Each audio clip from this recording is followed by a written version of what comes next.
Big Sills. Last time of the 2022 season, I get to say that. Happy New Year to you guys. Happy New Year, man. I'll tell you what, it's been a great year for the National Football Show and all of you guys. Listen, you know, we go back and forth and we ping pong. You know, one of the great things about our show, we're interactive with the people that join our show compared to just being a talking head show. I actually listen to you guys. Look at Lucius here. He's like, Big Sills, you forgot about me. I've been one of your loyal guys. And I don't forget about anything. Big Sills, he's got a memory like an elephant. I may look like one too, but hey, man, I remember everything. Trust me. Big Sills has a scoreboard. I keep score on everything. That's an Italian trait, by the way. We keep score on everything. And I love all the people, man. What up, Andrew? I appreciate you guys, man. Guys, even the ones that, you know what? I actually like the guys that give me the most shit. My aunt, she gets concerned about you guys. She's like, Jesus, man. These guys are brutal. I go, it's Philly. It's Northeast. It's true sports fans. Dude, can I tell you something here? Xander, I don't know if you agree. This is almost like WIP in the 90s, where you could do sports talk and you could say anything. The guardrails are here. In radio, they're here. Why do you think most of the stations around the country in sports talk are dead? Radio stocks are at an all-time low. Why? Because people come here now. There's new platforms where people can have a say. Oh, by the way, William, the Cowboys sucked last night, and so did Dak. Dude, how can a guy be leading the NFL in interceptions? He missed 5 games. Dude, did they suck last night? The Tennessee Titans had their JV team out there last night. They're getting ready for that next week game against the Jaguars for the division title. They didn't even give a shit. They pulled some guy off the street that was in the Detroit organization. That Josh, what was it? Dobbs? I thought he played pretty well for not knowing the playbook. Trevor, how you doing, brother? Happy New Year to you, man. You're one of my favorites, and you know that. Josh Dobbs, hey, dog, I thought he played pretty well for not knowing the playbook. Good stuff last night. But again, thank you for coming aboard. Dude, our show has blown up this year. Can I tell you this, guys? You guys have become so popular in Philly. They watch the show in numerous offices now at the NovaCare Center, including the head coach. This is what it used to be like for me when I was in Tampa. They wouldn't put Buccaneers on, but I had 9 shares, and everyone listened. Everyone listened because we invite our viewers in. I may not like you, Sills, but you're entertaining. That right there, Mask, you are the perfect Big Sills viewer.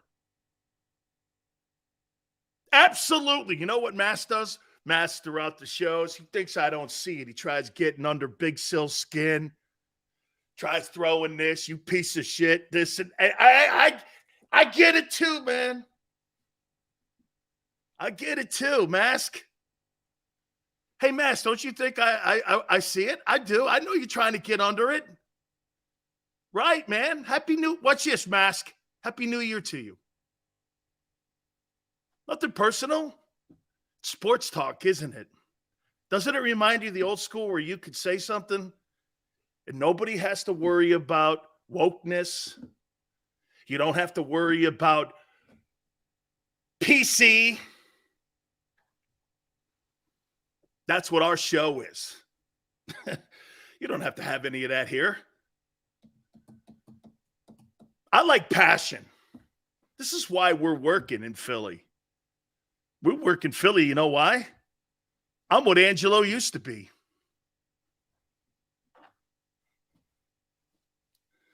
Angelo got a little bit of the Stern bug in him. You know what that means, the Howard Stern bug? Better conform a little bit or I'll lose it. It's okay. I should practice a little of that. But then it wouldn't be the Big Sill show, would it? No cancellations, right, Devin? Happy New Year to all you guys, man. What if Gannon is listening? Chris, he couldn't be because he still plays that soft-ass zone defense, man. Right, he still plays that soft-ass zone defense. It is bowl games. It is playoff seeding time in the NFL. Really a great time. By the way, I think it's really smart what the Eagles are doing with Jalen Hurts. Hey, Xander, everyone, remember what I said? Why would you telegraph the Lane Johnson injury at the beginning of the week so teams could game plan and put a game plan around the right tackle position, Avonte Maddox being out in the secondary? So what did they do? Jalen Hurts isn't really practicing. He's going through the motions. He's making the Saints and Dennis Allen have to game plan for two different styles of quarterback. Do you know how aggravating that is? You got an RPO guy and a drop back guy. It's like the moon and the sun. Two different game plans you got to put together now. Well, if Jalen does this, you do this. If Minshew does this, you do this. It's smart. Where'd they get that from? The National Football Show. Don't ever telegraph anything. Don't ever tell people your weakness. Don't ever go down that route. Why would you tell them everything? Actually, guess what? Be more like the Patriots. Got an upper body injury, which usually means he's got an ankle injury. You don't have to tell the truth. You just have to report injuries. Didn't practice. Rest. That's all you need to say. Can you give us a little more on the injury to Jalen? No. We'll know more tomorrow. That's all you're obligated to say. Is Jalen going to play? We'll know more tomorrow. Then tomorrow, we'll know more game time. Smart. Good, man. Good. The Eagles have to beat the Saints. Oh, Dirk goes, nobody's scared of Dallas. You think? Can I do this? SOS. SOS. A distress call. A distress call. Has anyone seen Micah Parsons? Dude, that guy is overrated. He is not who they say he is. Dude, they had like the freshman team out there last night for the Titans, and they almost beat them. Dude, that was like a freshman team versus the varsity team. Dallas Cowboys are not who the media says they are. Dude, the only thing I like about Micah Parsons is that he's an animal guy. He had to put his dog down. I hate that too, man. It's terrible. Anyone who's ever had to do that knows exactly what I'm talking about. It's brutal. It's the saddest I've been in 5 years. I felt for that's the only thing. Because other than that, I saw Lane Johnson kick his ass. Cody says Dallas are imposters. I say they're posers. Dude. Hey, let's get into the Eagles here. Eagles have to beat the Saints. You have to beat the Saints.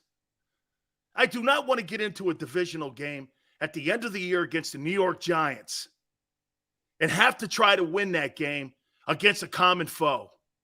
Dude, those games are so weird. Division games. Hey, and watch this, guys. Watch this. Are you better than the Giants? In the current state, even without Lane and Avonte? Yes. But how many times have we watched? Shit, we saw it this year with Washington. Do you want to get into a Washington Commanders situation with the Giants at the end of the year where they're playing for a playoff spot? Who do you really want to? And you have to win that for home field. Who wants to be in? And then if you lose, there's also a mental denominator in there. 3 weeks ago, you were looking for one win to wrap up home field advantage, and you're a wild card. You could go from the 1 seed to the 5 seed. Do I think that happens? No. I do not. Is Big Sil saying that the Saints are going to beat the Eagles on Sunday? Absolutely not. I'm going to tell you it's close, though. And let's get into the topics. And first and foremost, I want to talk about how to take care of the Saints and who they are right now going into this game. I'll get to you guys' spin here in a second, I promise. Chris says exactly, Sil. So play Hurts. Play Hurts. If he's a go, right? Yes. Watch this. Did you see me, Chris? Yes. JB. Happy New Year. A 12-pack of cold beers on me. Go Birds. Booby Trap Lounge is the sports take guys today. We're talking about their first jobs.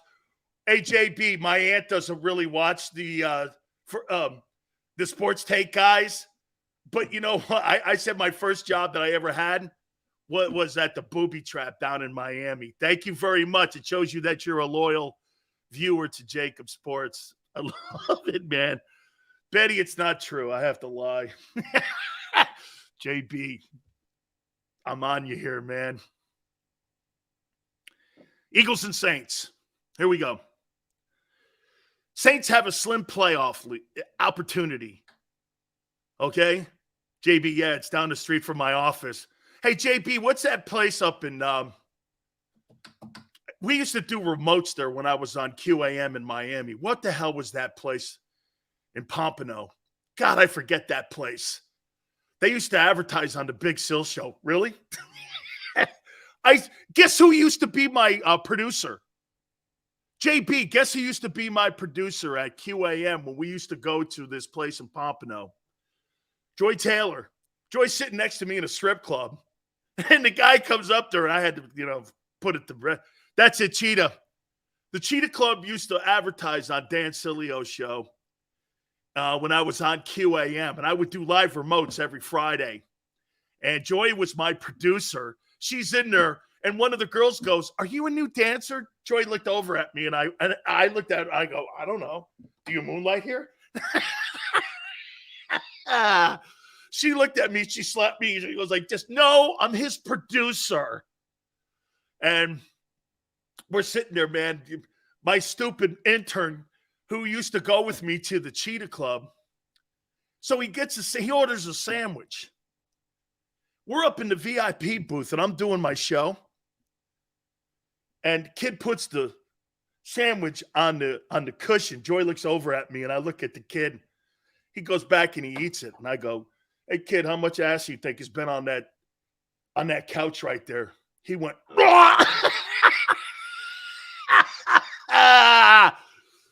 I go, "Kid, don't eat anything in a strip club." And it's not good. It's not good. It's okay. One of the interesting times in the Big Sil's career. No, you don't know. No, that's all right. Yeah, and make sure if my beers, don't open my beer. I don't want anything. I'm just taking. Oh, yeah. Game plan, stop Alvin Kamara. He hasn't really had that great a year this year. Joy does a great job. She does big pick, and I really love her very much. She's one of my dearest friends. Do you know on my birthday on January 3rd, do you know that the first person that's on my phone every single year since she was in the business is Joy Taylor. She wishes me a happy birthday every single January 3rd. She's so grateful for me giving her chance. Joy Taylor was producing at QAM, and Sid Rosenberg, who's now at WABC, he had her also as a producer, but nobody at QAM would put her on the air. So one day I go like this, why aren't you doing on-air stuff?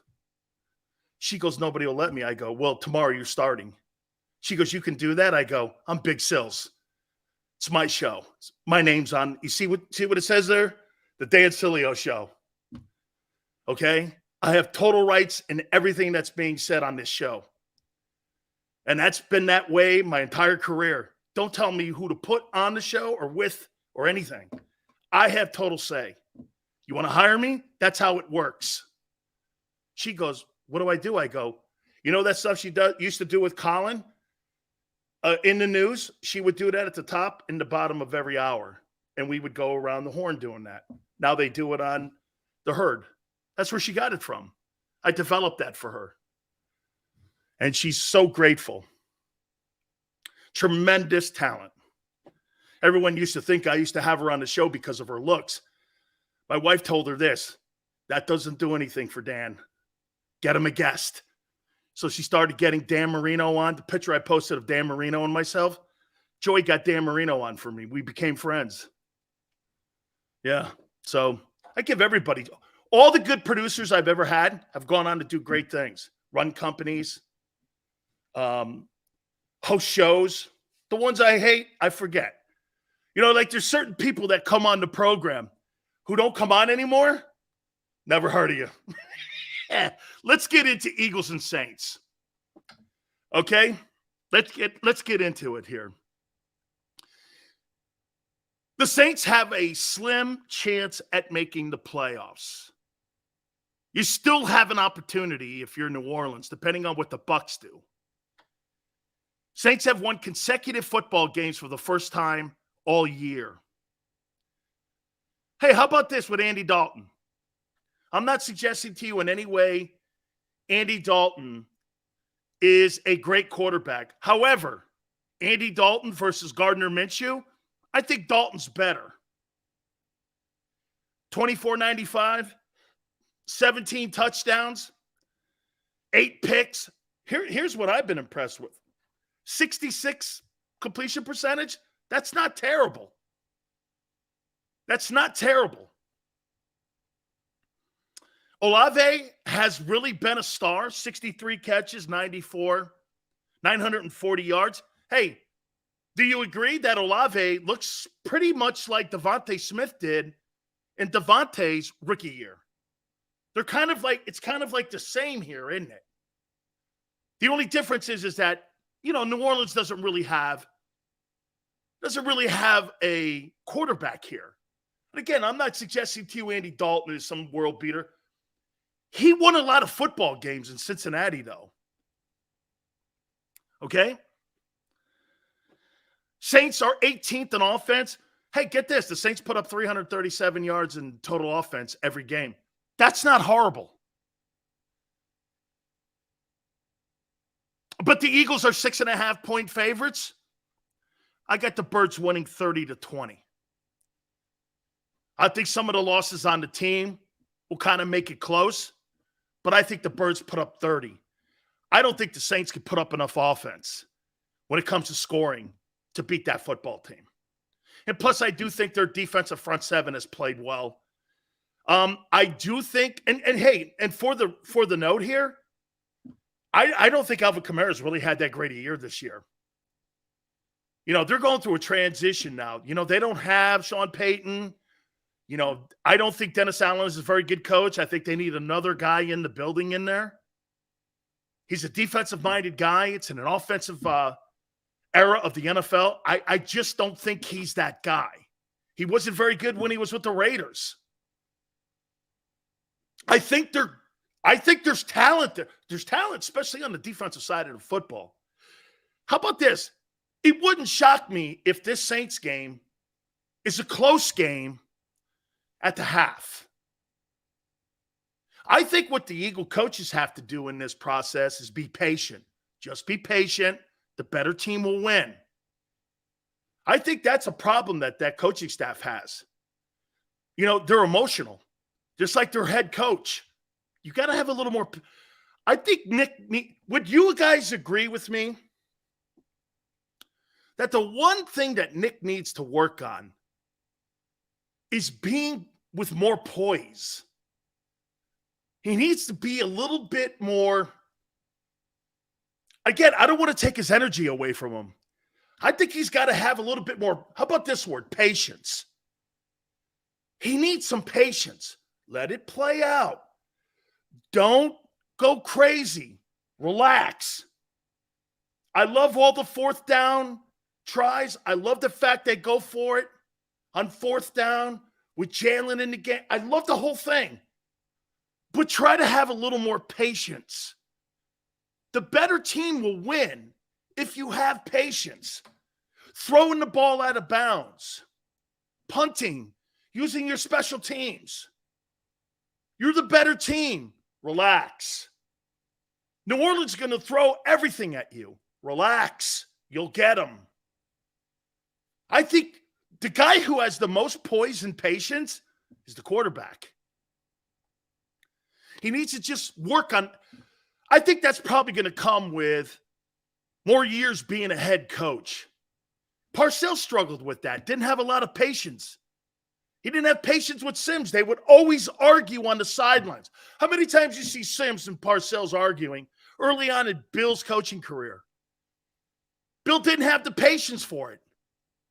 Then he learned to have some more patience. Hey, man, not everything's going to go by the game plan. You know, when you construct a game plan, you're hoping it goes down the line of the game plan. Bro, but you always have to have, adjustments. The key with that guy in New England, in my opinion, why he's been a great coach all these years, is his halftime and in-game adjustments. Bill Belichick is one of the best in-game adjustment coaches of all time. He sees something, he gets the intel, he processes it, and on the sideline, they'll turn the page immediately if something's not working. I don't think Sirianni's there yet with that staff. How could they be? They're so young. Okay? Just be more patient. More patient, I think you get the job done. You get home field. Then you get the rest of the guys in the final game against the Giants. Hey, and by the way, what's so awful with the Giants winning that last game? You may have to play them versus Brady. Give me Daniel Jones any day. Think about this for a minute. There's another strategy part of this and why this is important. Hey, man, if you can knock out Aaron Rodgers or Brady and having the Giants win that final game, who would you rather have? Think about that. Think about that in the whole seeding. That's why this is a big time right now for seeding. Teams need things to fall in the right place. Detroit needs. I don't want to see Detroit. Detroit's got a good offense. Plus, they played you already. I don't know. I don't want to see a team like that again. I'm not saying you wouldn't beat them, but why make it tougher on yourself? Least amount of resistance, best formula for success. I love people that go, I want to play Brady and Aaron Rodgers and then Patrick Mahomes. No, I don't. I want to play Daniel Jones, Brock Purdy, and if I had my way, I take on that kid from Tennessee last night. Right? Do the Eagles beat the Saints on Sunday? Yeah, 30-20. 30-20. I don't want Aaron Rodgers or Tom Brady in the playoffs. Okay? I wouldn't mind. Kirk Cousins and Justin. See, I don't want to play any team twice because they got a book on you. I don't want to see that. I don't want to see teams twice. I don't like that shit. Okay? Victor, is Jalen playing? Look at what Victor's doing, man. Victor, that's a perfect question.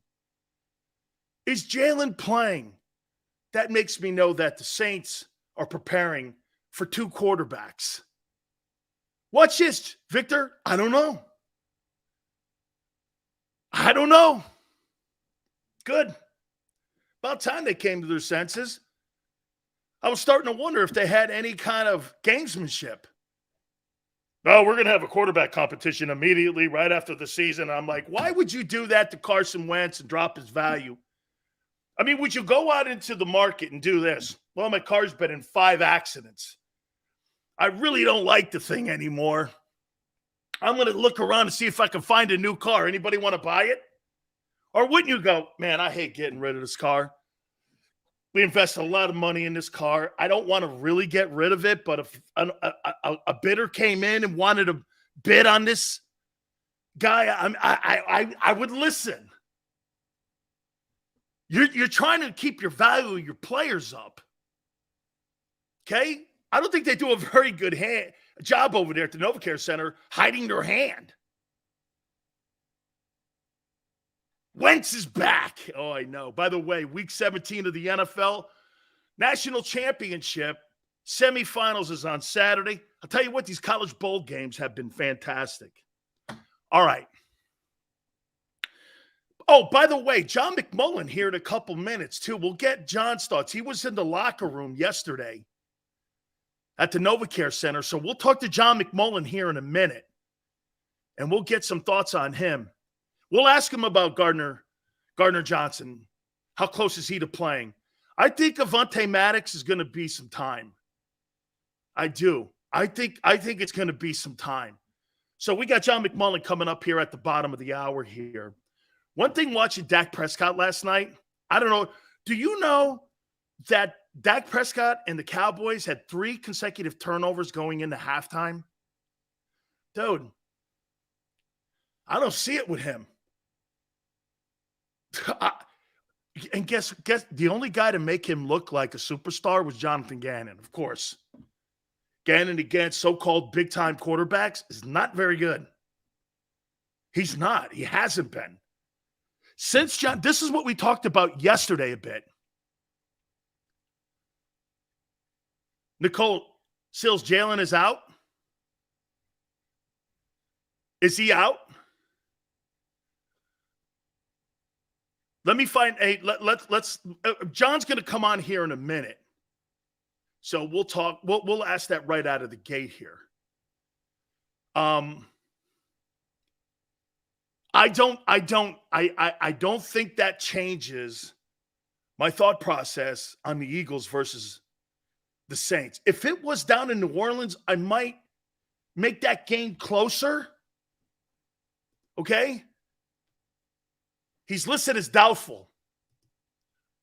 That still doesn't mean he doesn't play. That means, you know what doubtful means? Doubtful is game time decision. We'll get more from John here in a couple minutes here. I think that's great, too. John jumping in with us, and he'll give us the skinny on this. John's so plugged into that team. He's down there every single time that they allowed the opportunity for the media to get in there. I know he was in the locker room. He couldn't come on yesterday. And he said he was in the locker room yesterday. So we'll find out a little bit more. I don't think that changes except for this. Because of Minshew not having as many reps this year, I think that right tackle position could be a problem against the Saints on Sunday. And I'll explain. I think they're going to run games on that right tackle spot. Now, remember something. When you slide protect, you're slide protecting like this, right? You slide protect, guard slides out, you're protecting as many people as you can. That puts Jordan Mailata on an island. And that gives Cam Jordan opportunity to rush the passer. He's a good player. Cam Jordan can rush the passer. In my opinion, he's one of the elite guys in the league. He's a top guy.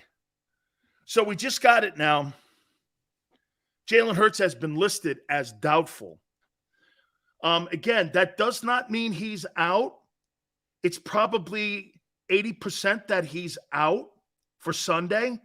Probably be a game time decision. I think it's right what they did all week. They made the Saints have to game plan 2 different styles. RPO drop back. My friend John McMullen, who was in the locker room yesterday, could give us a little bit more. Is that right, John? It looks like now that Jalen Hurts has been listed as doubtful. In your opinion, does he play on Sunday, you think? No, he's not playing. There's no NFL players been listed as doubtful this year that has played on game day. So, yeah, it was a little bit of a dog and pony show this week here with the Eagles. You know, it was funny. Yesterday's practice was at Lincoln Financial Field because the practice fields were kind of frozen over. So, you know, they ushered all the reporters in for the 20 minutes of practice, and they made a big to-do. Oh, there's Jalen. Go take some pictures. Go take some videos, as you mentioned, to get the Saints thinking that maybe he would potentially play. Yeah, I never thought he was going to play, and that's the way it's going to end up.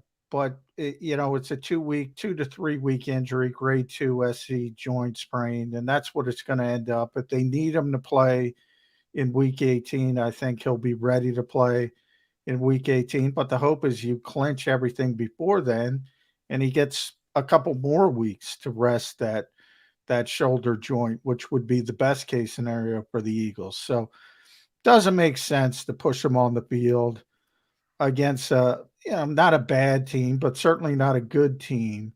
But where, you know, I think the Eagles take this stuff too far, this competitive advantage stuff, Dan, because look, if you're prepared for Jalen Hurts, you're prepared for Gardner Minshew. They're preparing for Jalen Hurts anyway. And then it's not like there's this, you know, movement-based quarterback, this unique quarterback versus, you know, stand in the pocket, statuesque, Mike Glennon type. Gardner Minshew, they basically run the same offense with Gardner Minshew, who has some mobility as well. He just doesn't have nearly as much. So the Eagles are still a zone read-based team. They ran a ton of it. Now, they run just more traditional inside zone, which is a handoff for Miles Sanders, but they're just not as effective at it. So it's not like there's this massive change from this unique skill set to this completely different one. So I don't know why the Eagles act the way they act, but they do. John, does this make this move here, does this make this game more of a fist fight then on Sunday? That again, I think he's going to be better, Minshew, because again, he had a game in now, more reps this week, more opportunity to be in that spotlight, to be a starter. I think he'll be even better. I thought he was really good last week. Yeah, how much better could he be? I thought he was great last week. Me too. John, 355 coming out of mothballs. Yeah. I thought he was sensational. 2 receivers, over 100 yards against the Cowboys in that kind of environment. I think he's going to be fine, but does this make this more of a fist fight here, in your opinion, like more of a fourth quarter game now that Minshew's in there and the loss of Lane? Well, the loss of Lane is big. You know, that's an all-pro right tackle, but the Eagles do have, you know, 4 other guys who are really good on the offensive line. And Jack Driscoll is, I think, going to be the way they go. We'll see how they shake that out. They don't want to give that away either, but I think that would be the heavy betting favorite. And he's a capable player. He's not going to be Lane Johnson. So it affects you somewhat. But I just don't think the Saints are dynamic enough to keep up with the Eagles, even with Gardner Minshew. You know, the Eagles are 13-2. The 2 losses, what do they have in common? They turned it over 4 times in both losses. You take those, it doesn't have to be 0. If the Eagles turn it over once or twice in doubt, they win the football game. And I look at those turnovers and I say, well, the Miles Sanders fumble's obviously not Gardner's fault. The mesh point, it's on his record because that's how the NFL compiles statistics. And, you know, I forget his name. There's a famous old British politician who said, there's lies and more lies, and then there's statistics. You can make any statistic malleable, and that's a perfect example of it. And then you look at the 2 interceptions. They weren't great throws. So I've said all week, I'm not taking any culpability away from Gardner Minshew. But your receiver, and it was Quez Watkins both times, he's got to fight for that football. And even if he has to turn into a defensive back, it's okay if it's incomplete. You just can't let the defender intercept it. So I put more of the culpability on Quez Watkins. Are they going to turn it over 4 times? If they turn it over 4 times, yeah, they're going to be in a dogfight. If they play in a clean game, they're going to win by double digits. Churchill, I think, is the guy that you're quoting there. No, not Churchill. It was somebody. Was it before. Chamberlain? No, way before. Way before. Let me go here now. John, let me throw this at you. And I threw this at Barrett yesterday. Let me give you – I know that they've taken on Aaron Rodgers this year, and I'm talking Jonathan Gannon. How come every single time Jonathan Gannon plays against a so-called elite guy? Last week, Dak Prescott was 77% completion percentage. Last year when they took on better quarterbacks, I mean, Derek Carr, who just got sat down, was at 80% or 90%, whatever it was. Do you think this defense is schemed up enough against those big-time type quarterbacks who can throw and who understand the game? Because every time he goes against guys like that, and I'm not calling Dak elite, but boy, he sure looked elite after that pick 6 yesterday. He went 19 for 19 after that pick. Every time they take on good quarterbacks, these guys have career completion percentage games against that Eagle defense. It's that bend but don't break. It's the big zones. They believe that the other team will make a mistake inside of a drive. That's the new trend, John. Man, everybody we think you're going to make a mistake in a 10-play drive. So, again, I mean, give me your thoughts on how that looks when it comes to those big quarterbacks. Well, it's similar to what I just said about statistics. I mean, last season they had a big problem. There's no question. They also didn't have Hassan Reddick and James Bradbury and Kaiser White and Chauncey Gardner-Johnson, who's injured now. But all the additions that they've made on the defensive side of the football. So I put last year and this year aside. It's a different defense. You mentioned the style of defense they play, which is, I say it all the time, it's the Vic Fangio inspired scheme that probably 12 teams in the NFL run right now. It's in vogue like the cover 2 was when Tony Dungy had it in Tampa, cover 3 when Pete Carroll and Dan Quinn and those guys did it in Seattle. This is the new defense that everybody runs. Couple things with that. You have a tipping point at a certain point. It happened to the cover 2. It happens to the cover 3 stuff. Too many people play it. You have an adjustment from offenses. So all I can say about the Eagles to this point, they didn't play well against Dallas.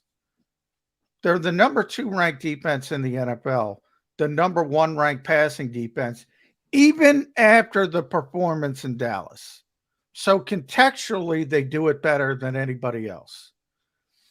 Now, you talk about the Cowboys game. They didn't play well. They played poorly. Lack of execution. You look at the 3rd and 30. Nothing wrong with the call. They're playing Tampa 2. It was Tampa 2 sink that instead of the safety, the nickel corner had to roll back and get over the top. He didn't do it. It's a lack of execution. If you do it properly, you're off the field. Nobody's talking about it. But here's where, if you want to criticize Jonathan Gannon, here's where you criticize Jonathan Gannon.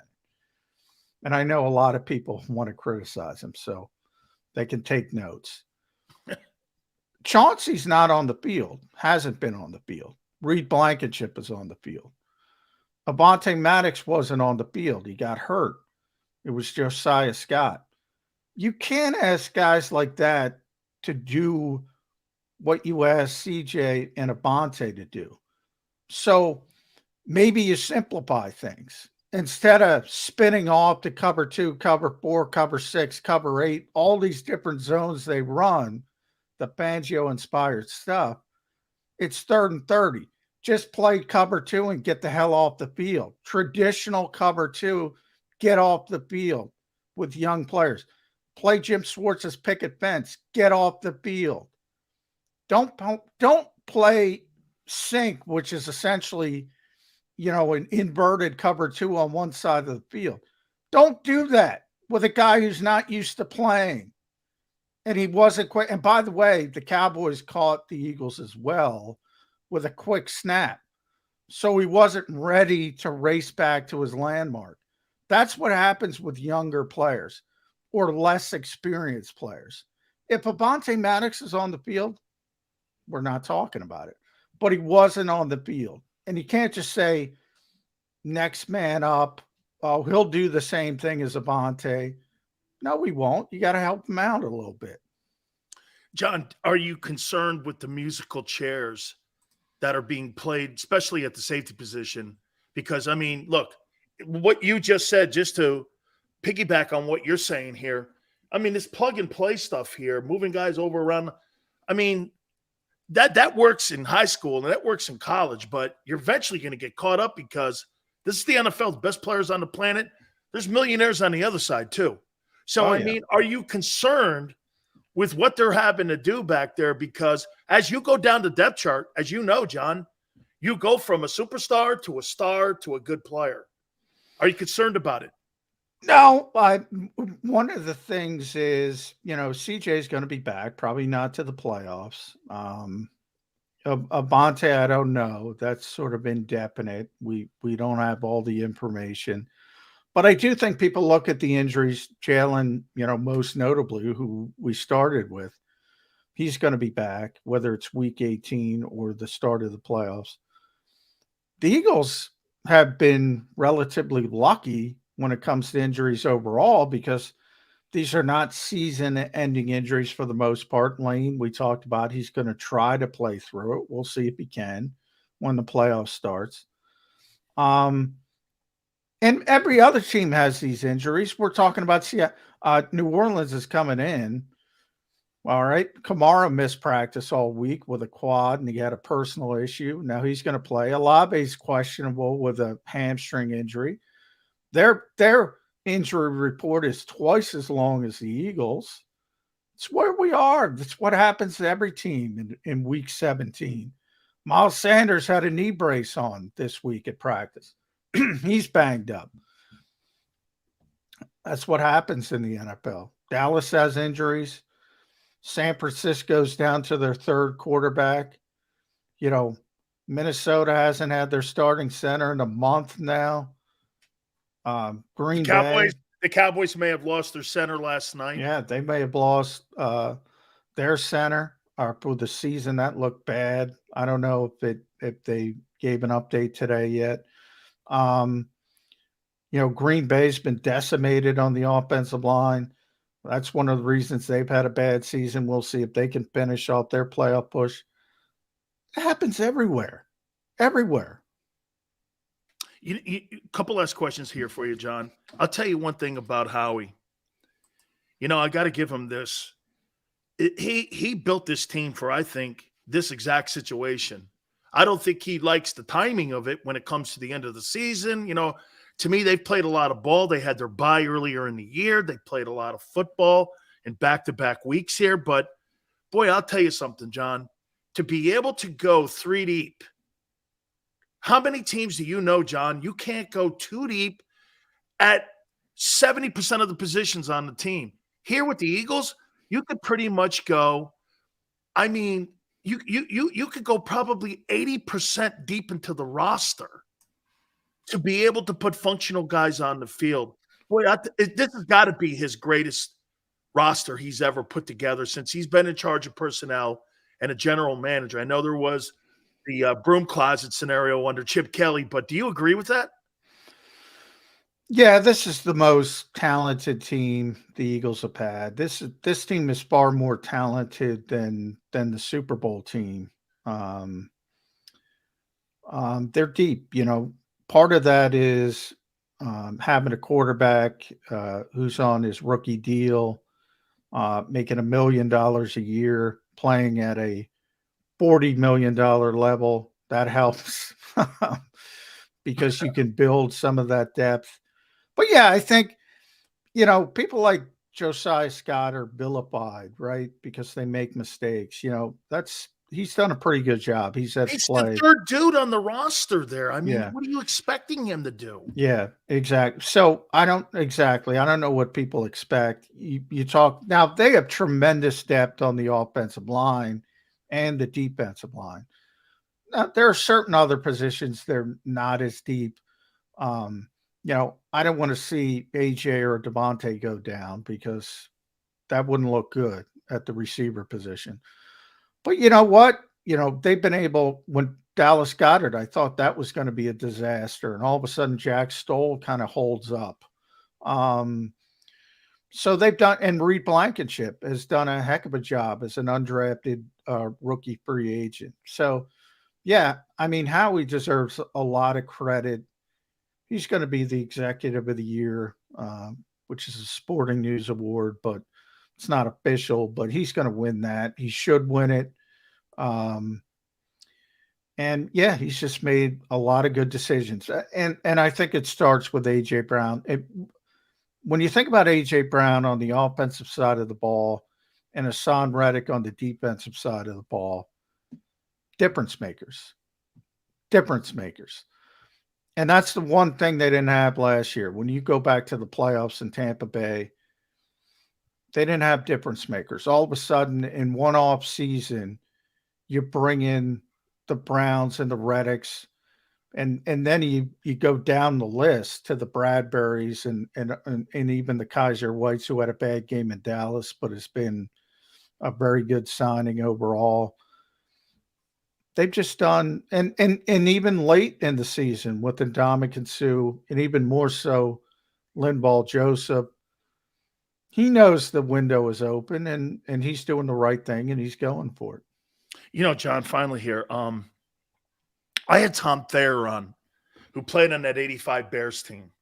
I thought he was insane when he made the comparisons to the 85 Bears and the 2022 Eagles. But I'm going to throw a stat at you here. And there's no Richard Dents on this team. But do you know at 61 sacks, they're 12 sacks away from the Bears' all-time sack record. I mean, John, if you would have told me that record would be broken. Now, I get there's one more game.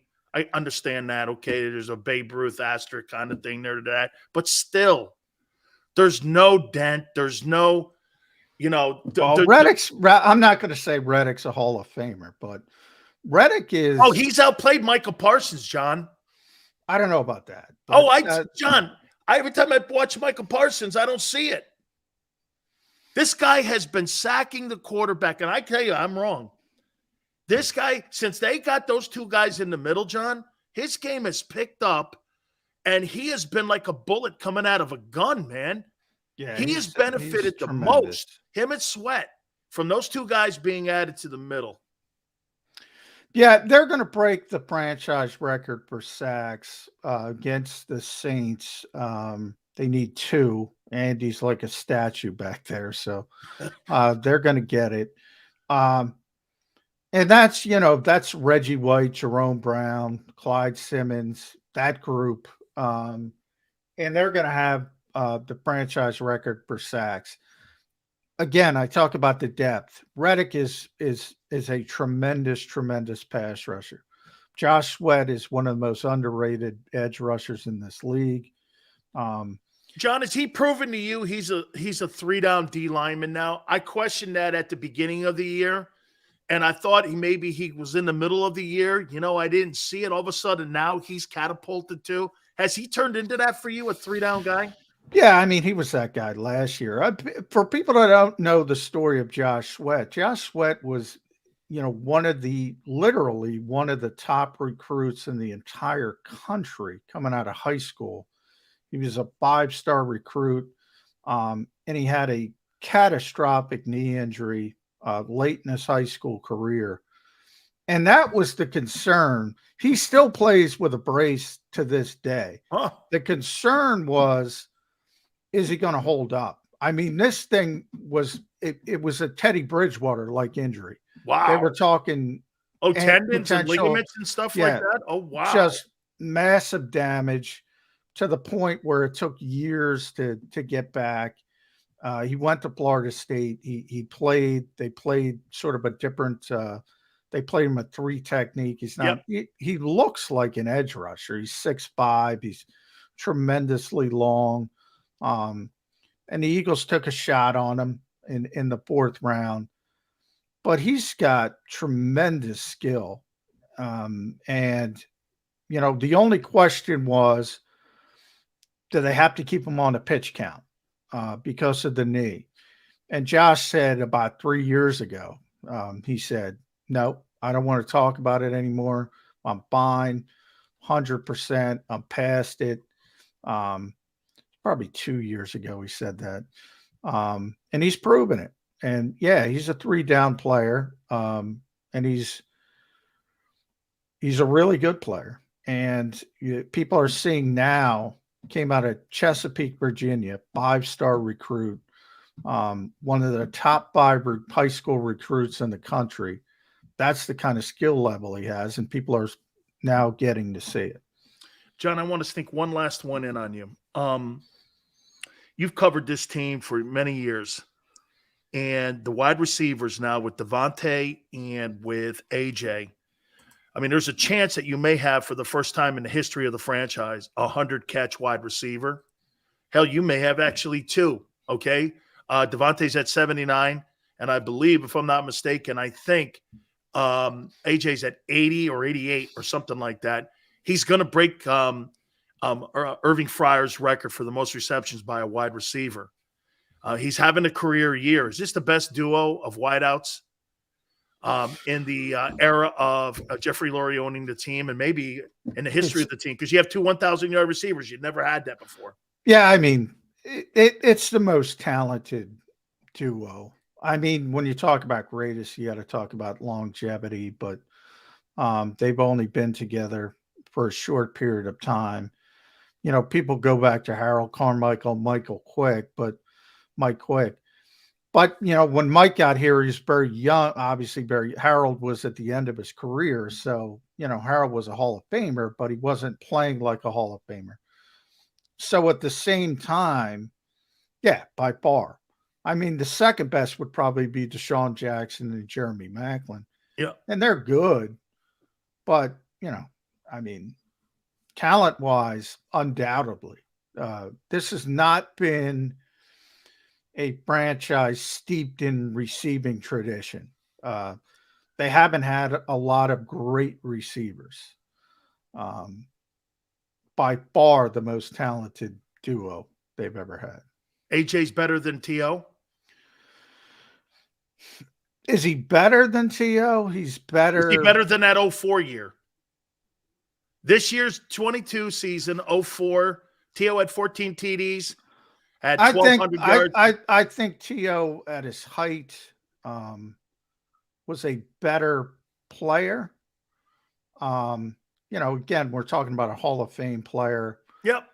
Talking about hard to evaluate that. Right. Yeah. So at his height, but he's such a, I don't want to call him a bad teammate, but he's such a pain in the you-know-what. I'm talking about T.O. AJ is almost weird to the point of, like, he's so good, I expect him to be a diva, but he's not a diva. So you add that to the mix.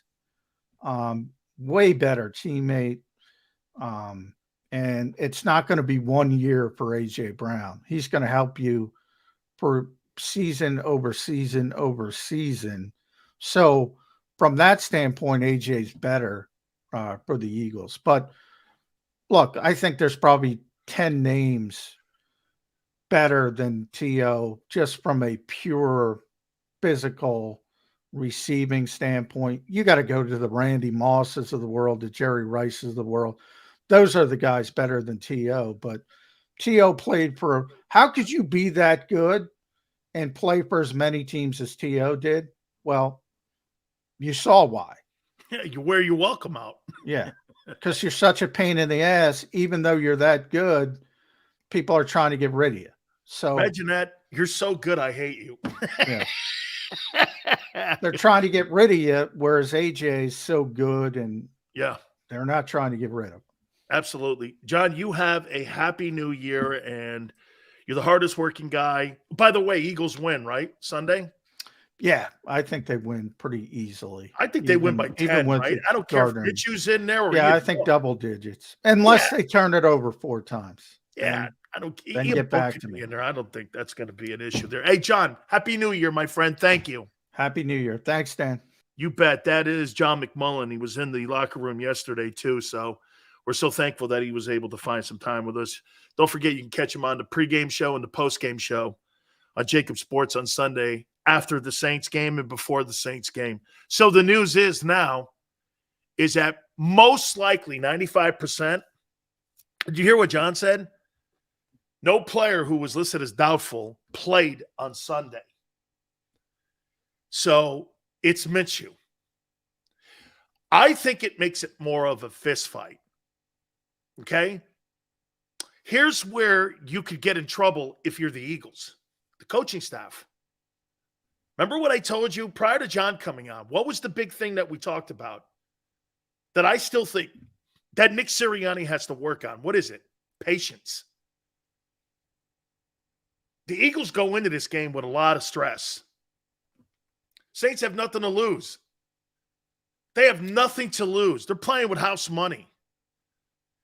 What a better way to save their season to knock off a 13-2 team. That's how it's being positioned in New Orleans right now. Hey, we haven't had the best year, especially Kamara. 700 some odd yards, missed a couple games this year. He's been pretty decent in pass receiving, but he has not had an Alvin Kamara year. You imagine coming away from this game with 150 yards in total offense if you're Alvin Kamara? Then you kind of like put some juice back into the front office with Mickey Loomis, the general manager, and you go, get me a quarterback. I'll put those big numbers up like I did with Breeze. Cam Jordan's playing. Hey, guess what? I'm still here. Again, I'm not trying to throw fear into it. I'm throwing reality into it. And I'm telling you what these guys are thinking and what these guys are probably pitching to one another. You see, sometimes you know what you got to do? You got to be Muhammad Ali. You know the great thing about Ali? Everyone used to always, and get this, what used to be so great about playing at the University of Miami, Jimmy Johnson would bring in guys like Julio Cesar Chavez, John the Beast Mugabe, Muhammad Ali. He'd bring in Angelo Dundee. And Ali would sit and talk to us. And I think it was Alonzo Highsmith. He asked him, he goes, man, why'd you talk so much prior to fights? You know what Ali admitted to us? He was talking himself into the win. He was talking himself into the win. What he did against Liston, what he did, you notice he talked the most against who? Frazier, Foreman, and Liston. Those were the 3 fighters he admitted to us that he thought would give him the biggest battles. Liston, Frazier, Thriller in Manila, the 3 trilogy fights were iconic. He said, the more I talked, the more I had to talk myself into it. Nobody gave him a shot against George Foreman. He was 32 years old. He had not been the heavyweight champion since 1967. He had been beaten by Frazier in the earlier fight. He talked himself into it.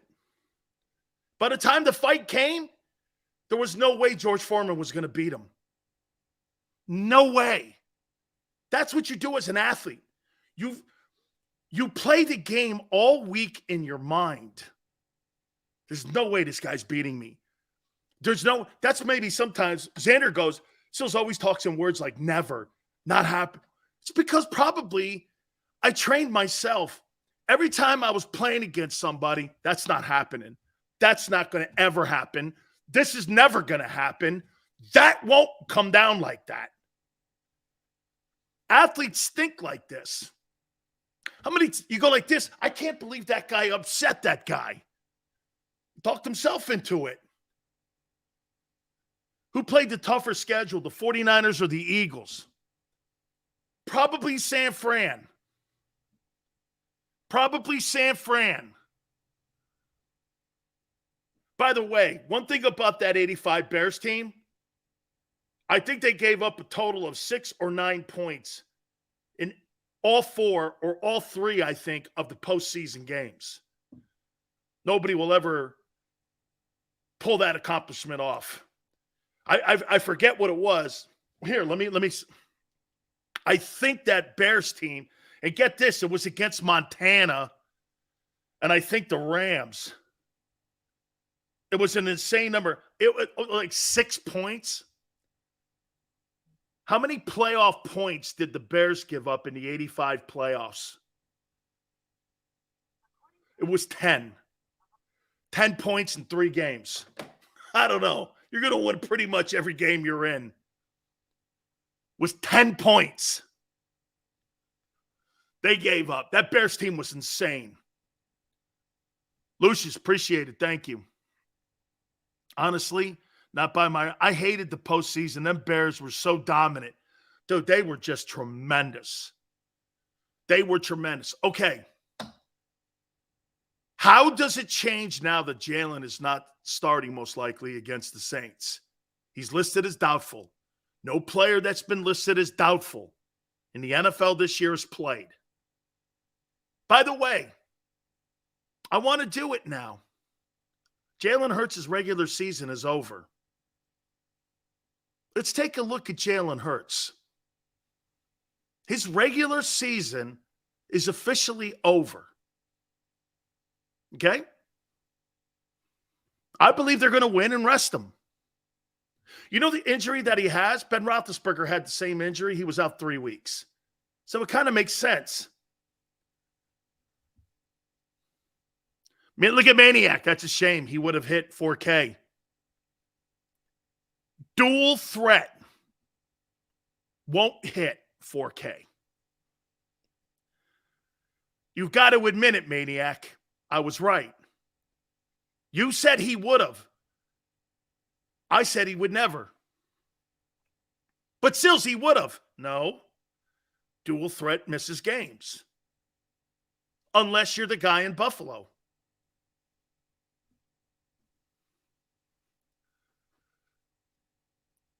Ikun goes, you know he would have. I don't know that. I talk in facts. But I do want to do this. Let's take a look at that. I want to take a look at Jalen Hurts' 2022 season. And I'm going to put a price tag on it. Hit the like button. Let's do that next. Also, don't forget, Week 17 of the National Football League, some tremendous bowl games. I'm also going to ask you MVPs as we're getting closer to the end of the year. MVPs of the team. We're going to do that next. Do me a favor, please. Hit the like button, hour 2. Keep it here on the National Football Show. When it comes to the fight against insurance companies, large corporations, and the healthcare industry, injured victims are always the underdog. But that doesn't worry us. At Messa & Associates, we're an injury law firm from Philadelphia, and we come to fight. Our clients know that they've got representation with a chip on its shoulder, and it's the same chip that makes Philly the toughest city in the country. Call 215-568-3500 or visit us online at messalaw.com. Messa & Associates, the toughest injury firm in Philadelphia. Go for the beers, go for the cheers, go for the hit and the hits, go for the scene, go for the screens, go for the gallery, go for the win, go to Ocean.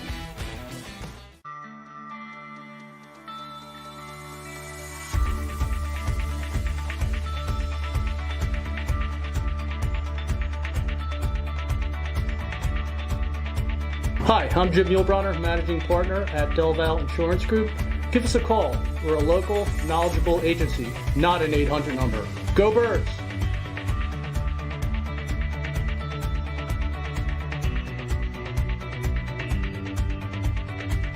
Number 1, Jeff D'Ambrosio. Destination Downingtown is rolling back prices for a December to remember. For a limited time, you can own, not lease, brand new 2023 Jeep Wranglers for only $30,995 or $339 per month. New Rams starting at only $30,995 or new Ram 1500 Bighorn Crew Cabs $189 per month. Zero down can deliver. Get the price you want, the selection you need, and the VIP treatment you deserve. Jeff D'Ambrosio, Destination Downingtown, Big Finish Sales Event.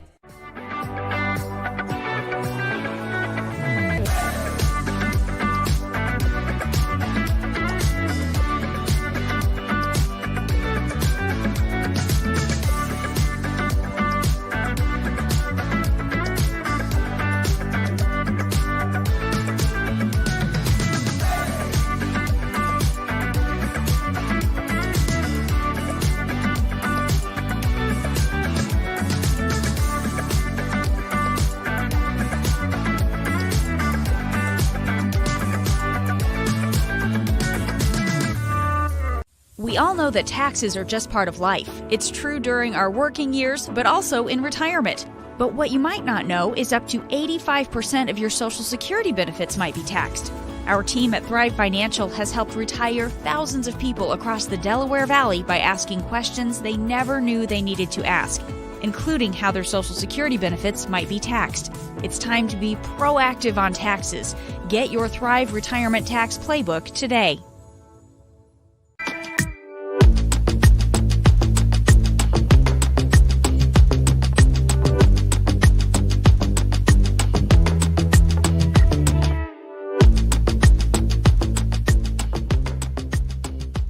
Game Show with Seth Joyner. I knew that they had a running game. Derek Gunn. He has put in the effort. Devin Caney. Had we not won the Super Bowl, what would we be saying? And Mike Missinelli. Well, you know who Philly is. Post game, now streaming on the 6ABC family of apps.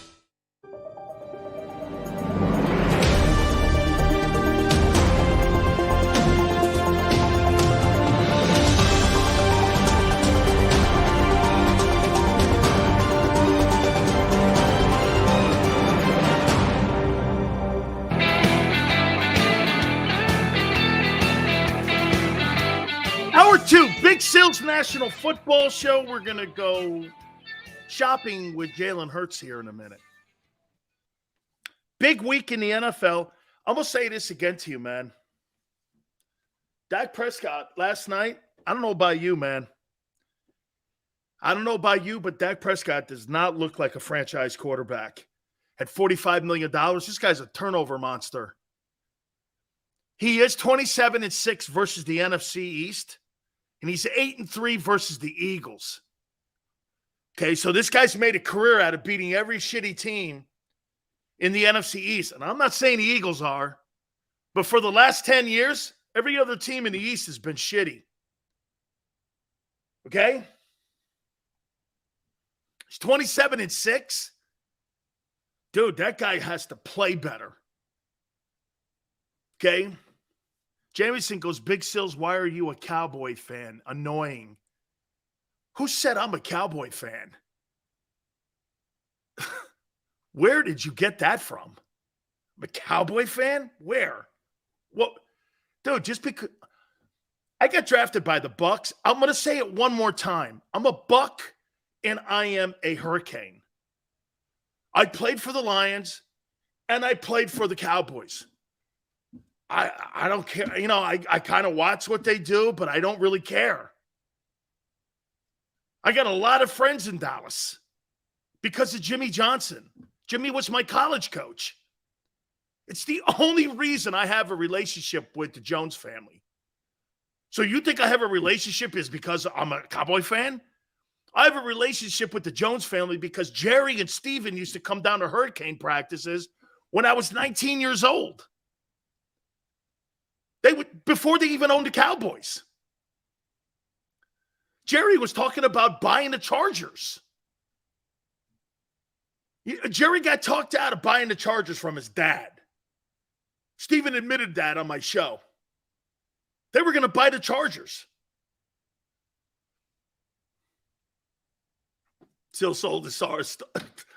Dude, believe me, I put the Cowboy, after we had that whole week of really shitty reception on the show, I put that Cowboy helmet pretty far away from my monitor here.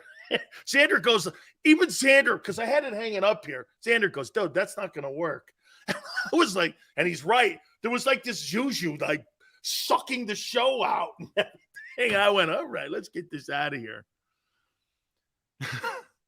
Dude, I will admit, Texas boy, about 20% of the Philadelphia Eagle fans do a lot of crying. Yeah, why are you talking so bad about my guy? Haley Hurts. It hurts me when you talk about Hurts. He's so good.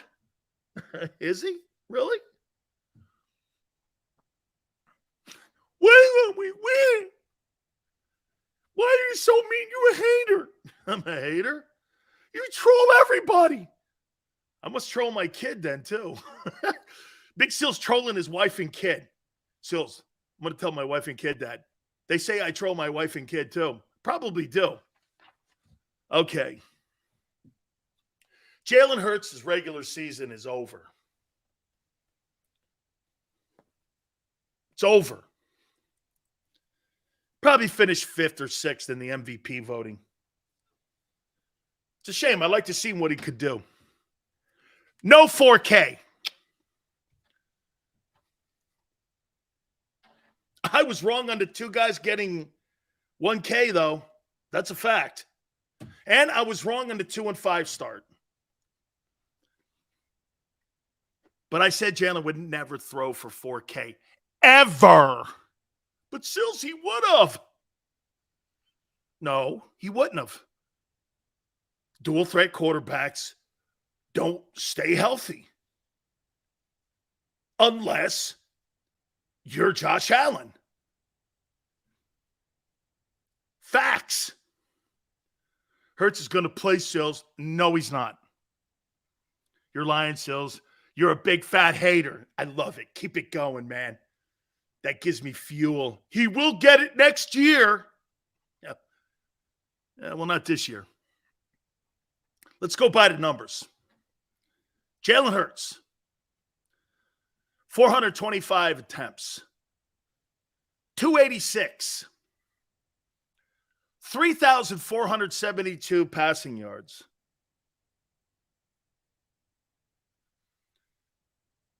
$22 touchdowns, 5 turnovers, which is here. I'll tell you why that's a good stat. I know some of you look at it and go, remember people, my boy Xander thought he was going to throw for 77 touchdowns and, whatever this year, but 22 TDs. It's a 6 touchdown improvement. Remember, he missed a game last year too. He'll probably miss 3 this year. So 22 touchdowns, just 6 TD improvement. What do you have, 16 last year? Okay.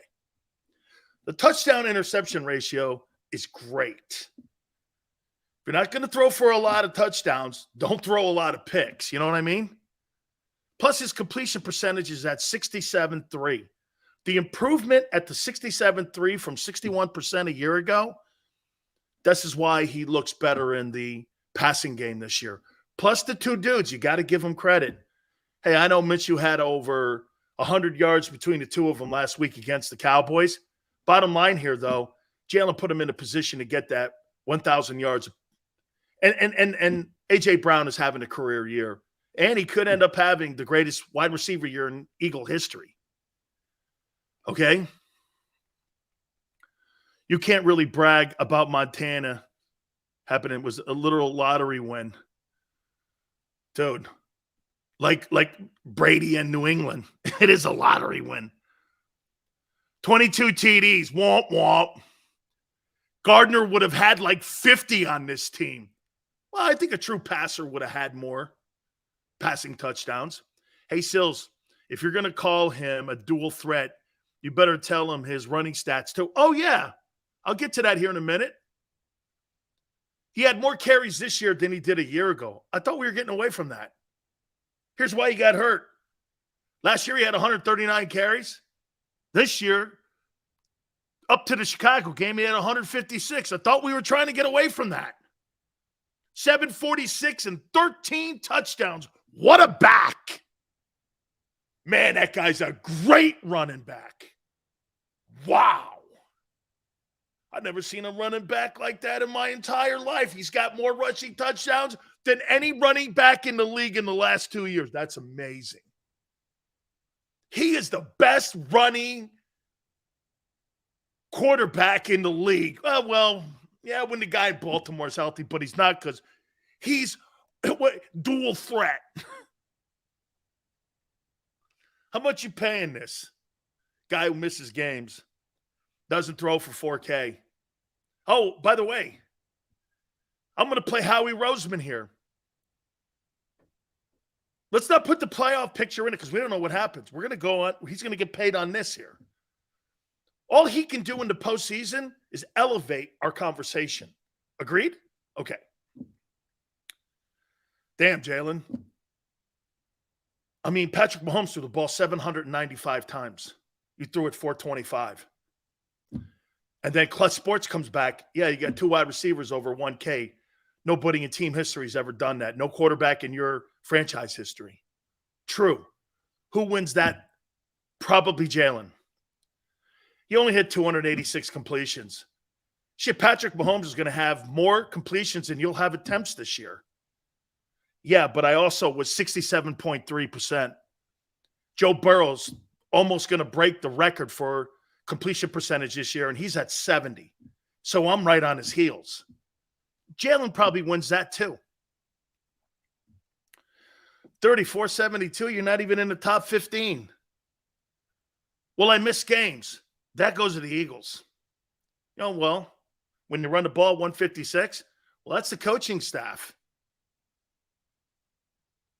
The 156 is going to, you know what's going to hurt Jalen in negotiations? Those running statistics. Not going to help him.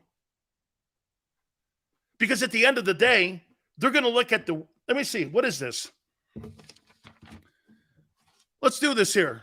At the end of the day, Howie Roseman's going to go like this. 139, 156. This guy's had 300 attempts in 2 years as a runner. How's that helping? Missed the game, had surgery last year. He missed a stretch run and seeding potentially. And again, I'm going by them winning the East on home field. Jalen fires back and goes, we did win home field. We did win the East. So in 2 years,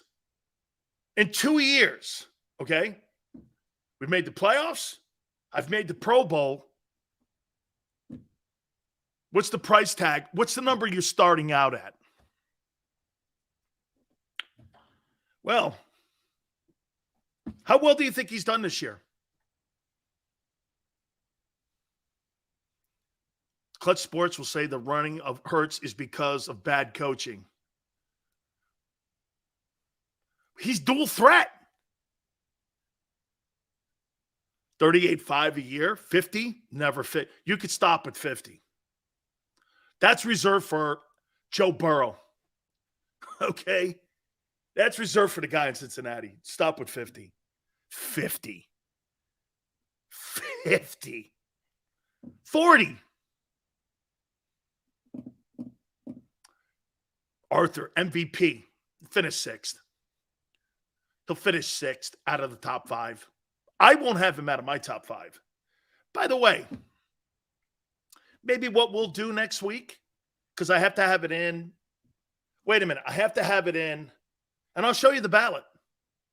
I have to have it in the week of the Thursday of the first playoff game. So that'd be the wild card round, not the giant week. Maybe we will send an MVP vote for Jalen for the year that he's had this year. I told you, I share everything with you guys. Coach of the year, defensive player of the year. I am not voting for Micah Parsons. I'm going to put that right now on paper. That is not happening. Coach of the year and player of the year are still up for grabs. Okay? Big Picking goes a little less than Murray. You think that Murray deal's a good deal? He's out till next October.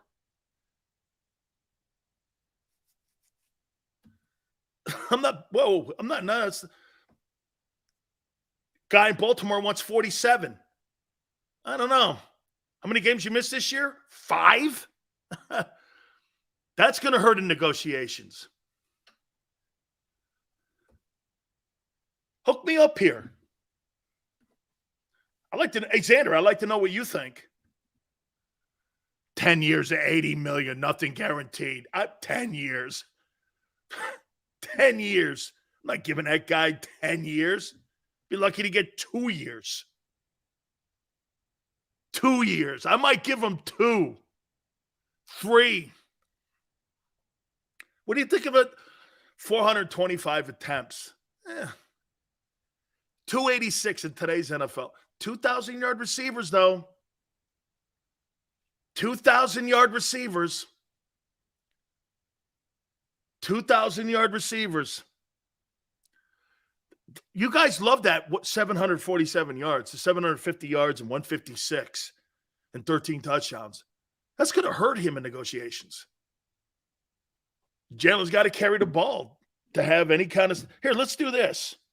Let's see what his overall 34, 72, 747, 9, 11. So Jalen Hurts at 4,200 total yards. Patrick Mahomes is 4,700 passing yards. Josh Allen has 4,300 passing yards. In the passing game of today's NFL, this guy's got 4,200 yards in a down year in the NFC. I don't know. I don't know, man. I'd have a hard time putting $40 million on the table. I would. I'd have a hard time with that. He won't be sustainable. It's just, I'd like to have Tyler Huntley on the team in case he gets hurt. Somebody like that. I'd like to have a guy like that on the bench, not Gardner Minshew.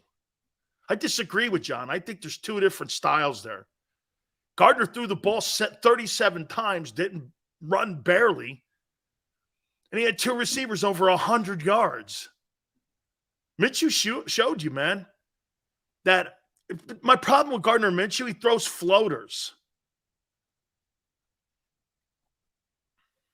You're not signing Miles back. That thing's done. Over. Tough man, $40 million at most. He needs to run the ball 75 times a year and pass for 650. That's it right there, Maniac. Maniac. Maniac has it right there. That's it right there, Maniac. You've got to run the ball 75. You can't run the ball. He was on pace for 200 carries. How long do you think that lasts? 3 years? Dude, Jalen Hurts is not going to be in this league long. He's a 7-8 year guy. Josh Allen doesn't ride it in Buffalo. He's in there. Dude, here, they're going to have the same length of career as Andrew Luck. How many years did Andrew Luck play? How many years did that guy play? Did he play 10 years? How many years did Andrew Luck play?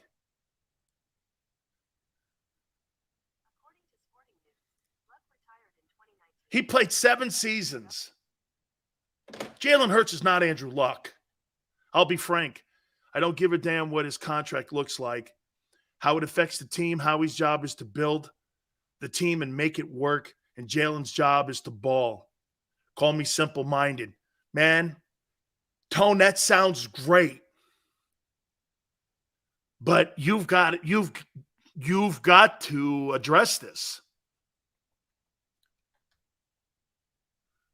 Parks goes, you always talk shit on Hurts. No, I'm talking business. And if that's shit, well, then guess what? You don't like to hear the reality of the truth. His season's over. Regular. He'll play in the postseason. I believe that. Now you got to start thinking about paying the guy what he did this year. He missed games. He missed.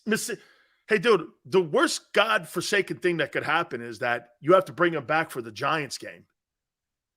And God forbid he gets hurt in that game, then all bets are off. Don't take it personal, dude. It's strictly business.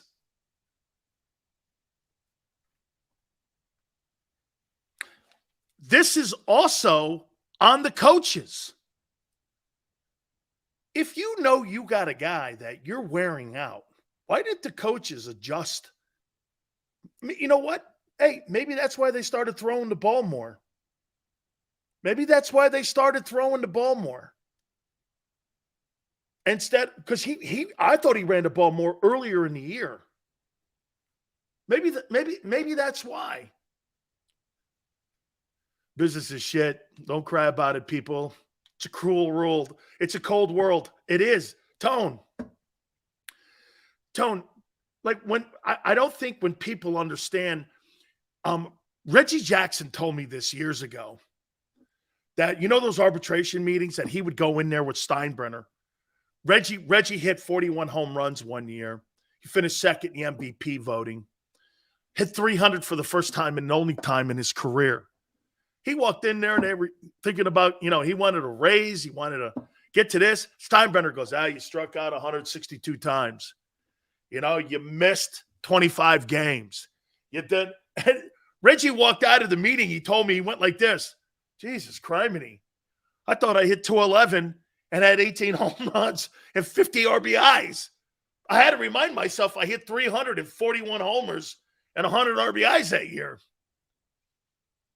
He goes, I had to remind myself that I had a great year and I finished second in the MVP voting. You think you're going to walk into the meeting with Jeffrey Lurie and Howie Roseman? They're going to go, we love you so much. Here's the checkbook. Write a number in. We're good with it. Come on, man. And my friend, that's not shit talking. You're not going to you don't have to franchise tag him. Old Skills goes franchise tag. He's got another year left. So what you're saying? You're going to go like this. Jalen, we're going to let you go into next year in 2023. No contract and no negotiations. Clutch Sports is going to shut that down in September of next year and go like this. We're going to bet on ourselves. And that'll be a mistake for Jalen. You'll be playing a tougher schedule. Okay? You'll have a tougher schedule. You'll be playing against better quarterbacks. And the team won't look the same because you got 14 free agents. Okay? Do you guys know what makes Sileo so special? He makes you feel like you're the only one he's talking to. Just two fellas talking shit. Isn't that crazy?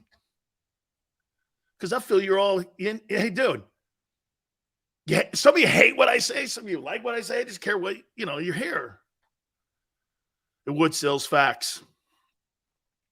If I was Clutch Sports and you went like this to me, hey, why don't you play out your final year of your rookie deal? I'd be like this.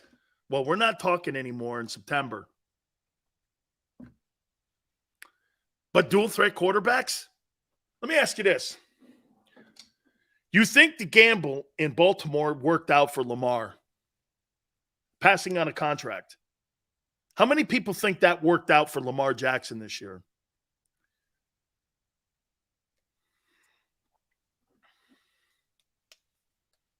You think it worked? Ikun says no. 5-star, I'd ask you this, though. How do they look without him?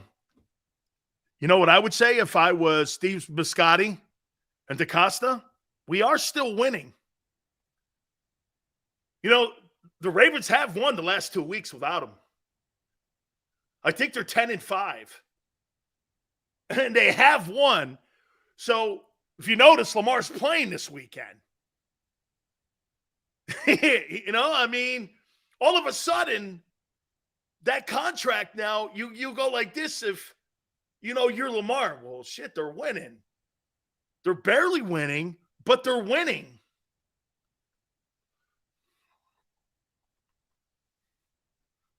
All of a sudden he went, I don't know. What if they went out? Okay? And they're 12-5 without me. John Harbaugh then and the owner and DaCosta go, hey, man, I know, listen, we'd love to have you. You're a special player. I mean, but shit, we're 12-5, and you missed the last 2 months of the season. I can't pay you $50 million like that.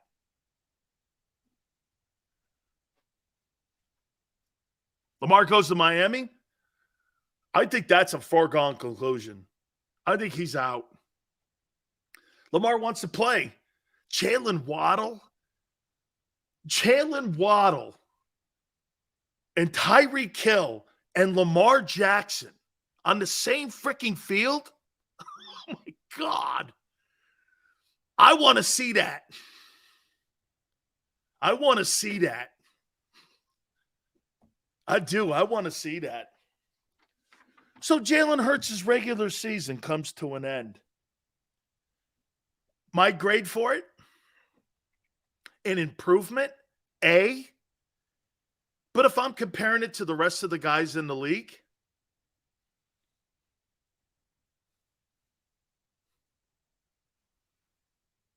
those aren't all inspiring numbers. The touchdown interception ratio is great. The completion percentage is 6 points higher than it was a year ago, which is very difficult. You want to have your quarterback over at least 64% completion percentage.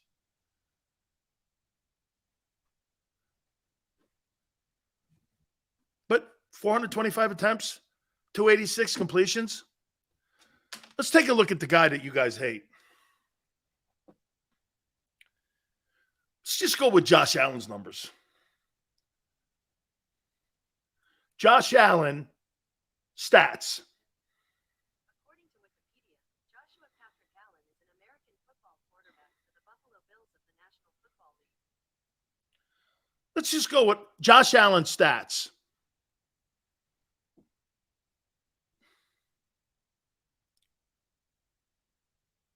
Here's Josh Allen's numbers.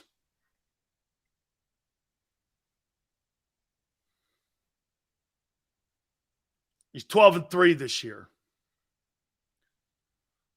Josh Allen has 536 attempts, 340 completions. He'll probably end up with 2 games left, 400 completions. Jalen would have 25 more attempts. He'll probably end up with 4,600 passing yards and 36 touchdown passes. He's got 13 picks. Well, when you throw the ball 700 times a year, it's all right. Especially when you're the number 1 seed and you're 12-3. You guys keep forgetting that. He's good. Look at the turnovers. Look at the wins. Look at the wins. Jalen's played perfect football this year for that record. Josh Allen hasn't even played perfect football this year. And he's light years ahead of that. So every single time you guys go, Josh Allen turns the ball over, you're right. He hasn't played his best ball. And he still dwarfs everything Philly's ever done. What's his completion percentage? 64. I'd like to have that higher. I'd like to have that a little higher. like to have that a little higher. I won't bring up Burrow or Mahomes because it's stupid conversation. Those guys are different players. Jalen Hurts, Josh Allen. That's going to be a great game on Monday night, by the way. Josh Allen and Joe Burrow. Holy shit. I can't wait to see. That's a game of the year. Burrow versus Allen, I'm in. I think that game's in Cincy, too. Imagine this. You got big games in Cincinnati now because of Joe Burrow. Joe Burrow has turned Cincinnati into must-watch football. That's what I'm talking about.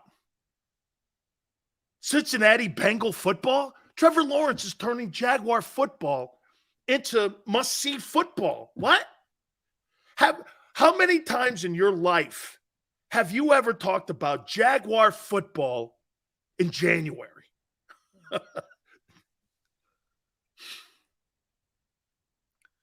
How many times?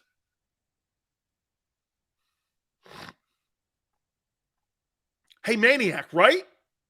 Jaguar and Bengal football. Catch it. Rule the jungle. Duval. Really? And the Bucks and the Packers are struggling to get into the playoffs. Come on, Big Sills. What's Allen's rushing stats? Who gives a shit? Rushing stats are dude, don't you get the rushing stats for Jalen Hurts are the thing that's undermining him from getting to 4K. Those rushing stats hurt him in today's NFL. But Sills, they're 13-2. What good is it when the guy can't finish the season? What good are those rushing stats when he is banged up because of those rushing stats? Dude, the guy in Buffalo, I swear to you, I'm in with that too. You're right. He better figure it out or he's Andrew Luck 2.0. You're damn right. You're not wrong on that. I think that kid is as gifted as anyone I've ever seen play. But, bro, duck. You got to duck. At least Jalen gets down. Bills beat Mahomes. He has. Beat him this year. He has 746 rushing yards. How are you not going to say that? I did. He's got 156 carries. He's got 300. He's got, hold on, is that right? This guy's got 300 carries in 2 years. Yeah, that helps. That's why he's sitting on the pine. Running is more, it is, Arthur. That's why he's got low turnovers and low touchdowns. You're exactly right. Running the ball is a lower turnover potential play than throwing the ball across the seam and across the middle. Absolutely. TK goes, Hurts is great against non-good teams. Hey, to TK's point, how are the Packers favored by 3? Is that game in Minnesota?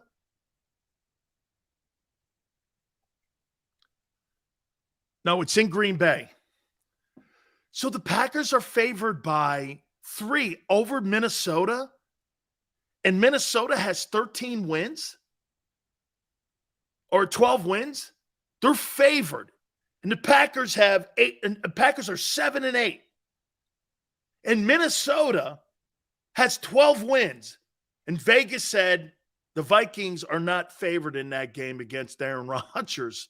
The Packers are. The Packers are favored over Minnesota this weekend. And Minnesota, the last 2 weeks have been cardiac kids. That's incredible. So an 8-win team. This goes to your record argument about your record and all the shit you bring up with that record. Vegas looks at the 12 wins with Minnesota and laughs at it. They think the Packers are favored this week. 7-win team. A 7-win team is favored over a 12-win team.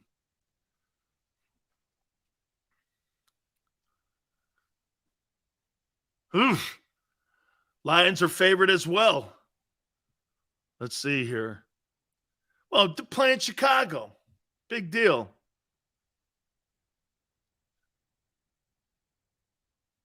There's nothing Allen has done that Burrow hasn't. Can't play in the same in reverse. Don't know what that means. One and done with Hurts. So I say it. People start paying. Hey, Xander, did you notice it? Big Sills threw out, hey, are the Eagles one and done? All of a sudden, Ryan Leaf now, who follows me on Twitter, is now barking it on some show. I think the Eagles may be one. I never said. I said maybe they could be one and done here. Okay? Because it wasn't about Jalen. It was about that D coordinator not being able to defend good quarterbacks. Turned Dak into Roger Staubach. I thought I was watching Roger Staubach. Dude, hey, I said they could be, but not because of the quarterback. He blamed it on Hurts. And then, what's his name? What's the drug head's name again? Well, Ryan Leaf. Jailbird said that, he goes, well, I'm sick and tired of hearing all the talk. I'm like, the only time I've ever heard talk about the Eagles is when Hurts was out and he got hurt. I never heard anybody barking about the Eagles. Everything was Cowboys, Chiefs, Bills, all the rest of those teams. I never heard anybody saying that.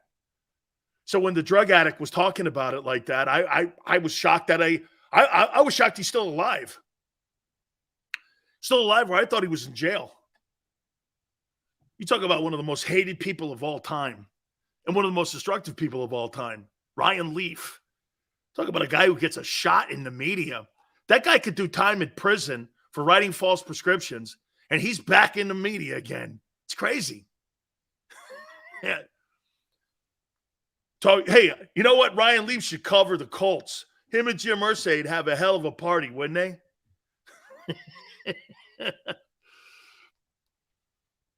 EQ goes Sills. We're not liked nationally. You know this. EQ, and you know why, and I'm going to say it one more time. Why do you think the national media picks on Philly?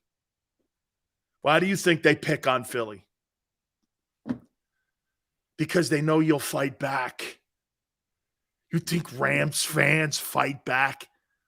Have you ever heard SoFi Stadium when the Raiders are in there, or the Packers, or anyone else is in there? Have you ever heard the opponent when Kansas City plays in that building against the Chargers? Have you ever heard Rams fans fight back? The Cowboys get great ratings because Jerry Jones has put all of his Cowboy minions in important positions in the media. The reason why they take a shit on Philly is because you'll fight back. Same with the Patriot fans. Same with Buffalo Bill fans. I don't have to tell you this, do I? It's not a hatred. They use your own passion against you. Cowboys are going to beat the Eagles by 10. Hey, watch this. Cowboys beat the Eagles by 10 in the playoffs. You don't want to see Dak again. Because this time, if you see Dak again, it's going to be the same kind of medicine that you just got at AT&T.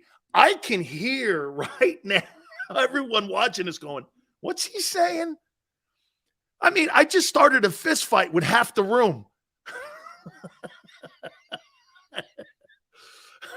I just started a fist fight with half the room. Sills, you don't really think that, do you? Of course not. I'll take the Cowboys again. Dude, you just started a fight. You just started a fight in Philly. Hey, man, I got to tell you something. You know those stupid black jerseys you wear?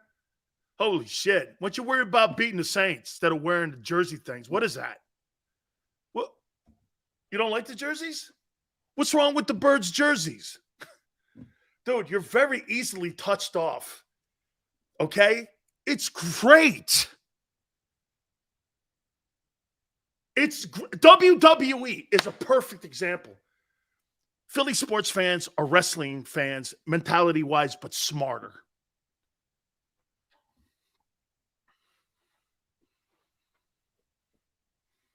Maniac. Am I wrong? Tell me this. Am I wrong? Am I wrong?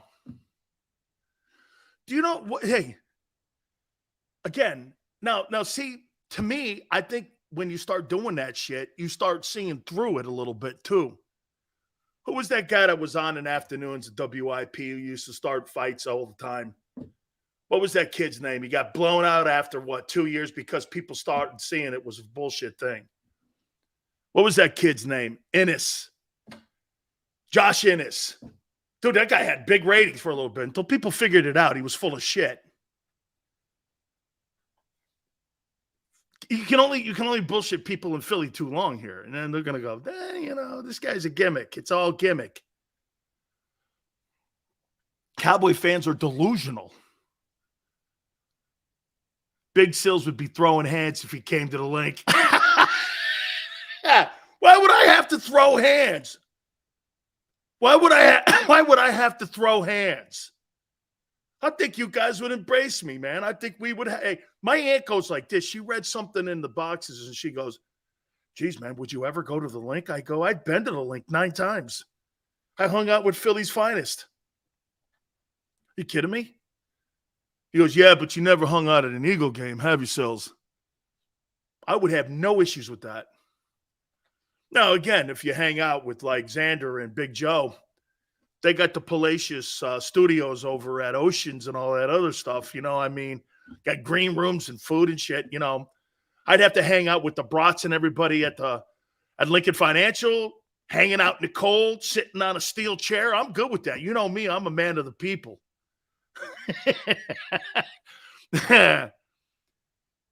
Jay goes, are you an Eagles fan? No, Jay. I'm an Eagles fan of their fans. I love their fans. Jay wants to expose me and go, Sills, are you an Eagle fan? No. I love their fan base. I love the Bills fan base. You know why I love the Cowboy fan base? Because they're like, you're not winning anything. You know this. You ever notice a Cowboy fan? You know who a Cowboy fan is? Watch this. All during the regular season, man, they're all gung-ho. When these guys get into the postseason, every Cowboy fan needs to go into therapy because they know the Tony Romo bobble's coming. The Des Bryant catch, no catch. Right? Jimmy G taking you out. Right? Every Cowboy fan in the postseason starts to get the shakes. I don't know. It's supposed to. Here's Cowboy fan. During the regular season, everyone's talking about him. All of a sudden, when the postseason comes, Cowboy guy goes, I don't know, man. I think I got palsy. There's something wrong with me, man. Holy shit. Hang on here. I got to take a rest. Hang on. Why? We're playing the 49ers in the opening round. Who's your quarterback? Dak. Yeah, you see, here, you can always tell a Cowboy fan. You don't even have to know who he is. He's sitting at a bar. He'll start doing this. Hey, can I help you, guy? You don't want to drink, do you? I don't know, man. You have a funnel? Yeah, Cowboy fans at bars during the postseason, okay, they got to have like a beer bong. I guess they're going like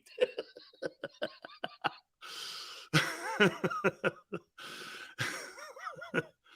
Seal's hands would be shaking like that at the link. Are you crazy, brother? Big Seals would be running for mayor of that place.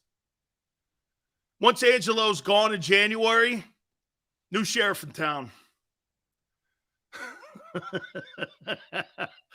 Ryan Leaf breaking down game tape.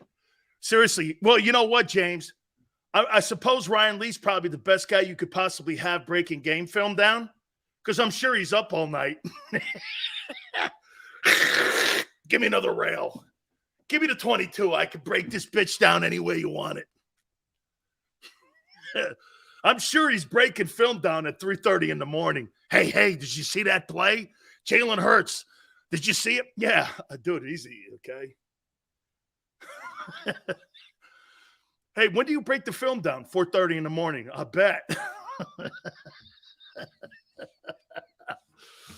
Why are you talking so fast, Ryan? I don't know what it's going to do. Sorry? I saw the prediction of the Eagles, and I told the Eagles that they're 1-done, and I really don't know what you... Bro, it's 4:30 in the morning. Are you all right?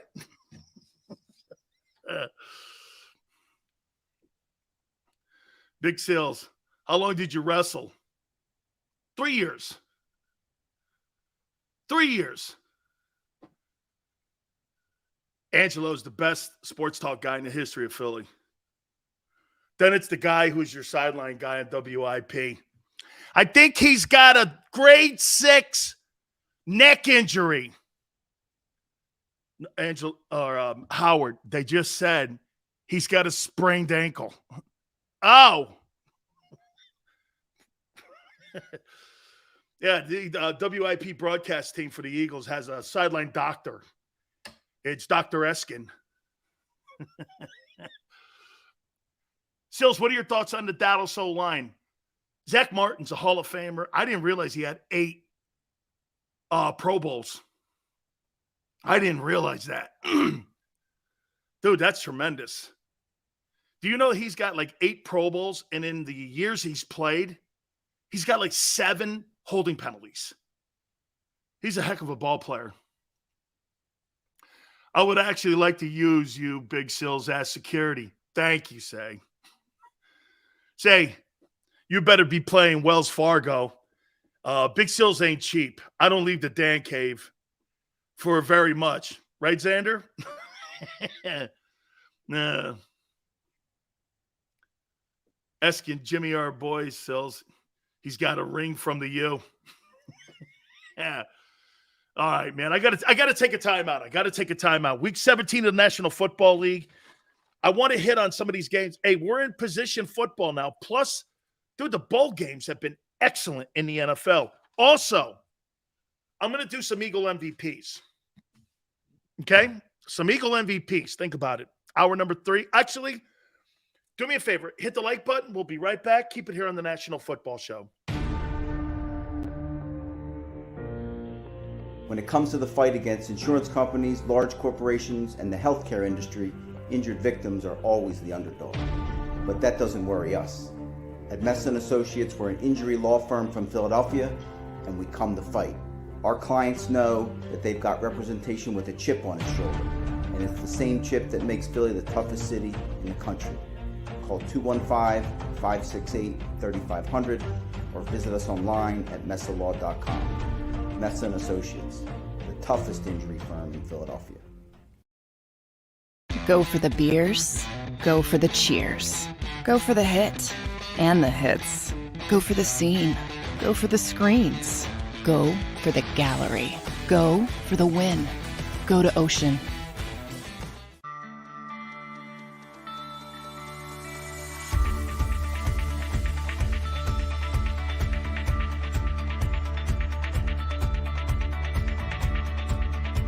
Hi, I'm Jim Muehlbronner, Managing Partner at Delval Insurance Group. Give us a call. We're a local, knowledgeable agency, not an 800 number. Go Birds!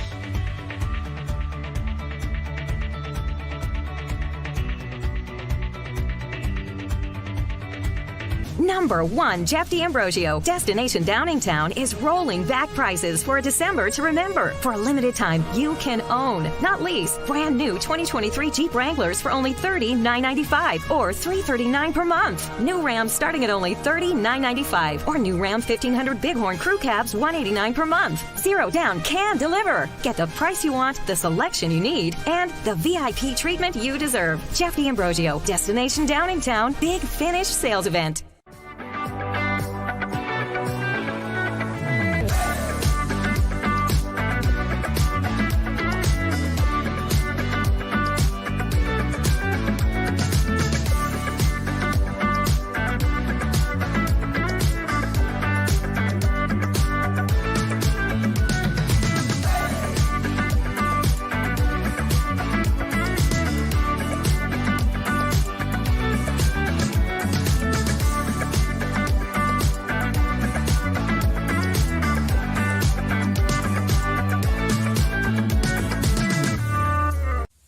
all know that taxes are just part of life. It's true during our working years, but also in retirement.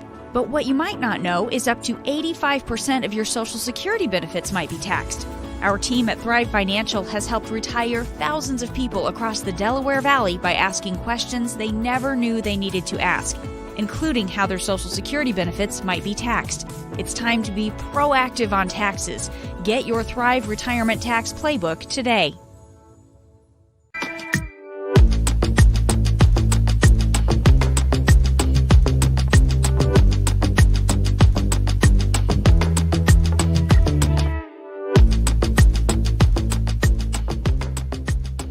Post-game show with Seth Joyner, I knew that they had a running game. Derek Gunn, He has put in the effort. Devin Caney, Had we not won the Super Bowl, what would we be saying? and Mike Missinelli. Well, you know who Philly is. Post-game, now streaming on the 6ABC family of apps.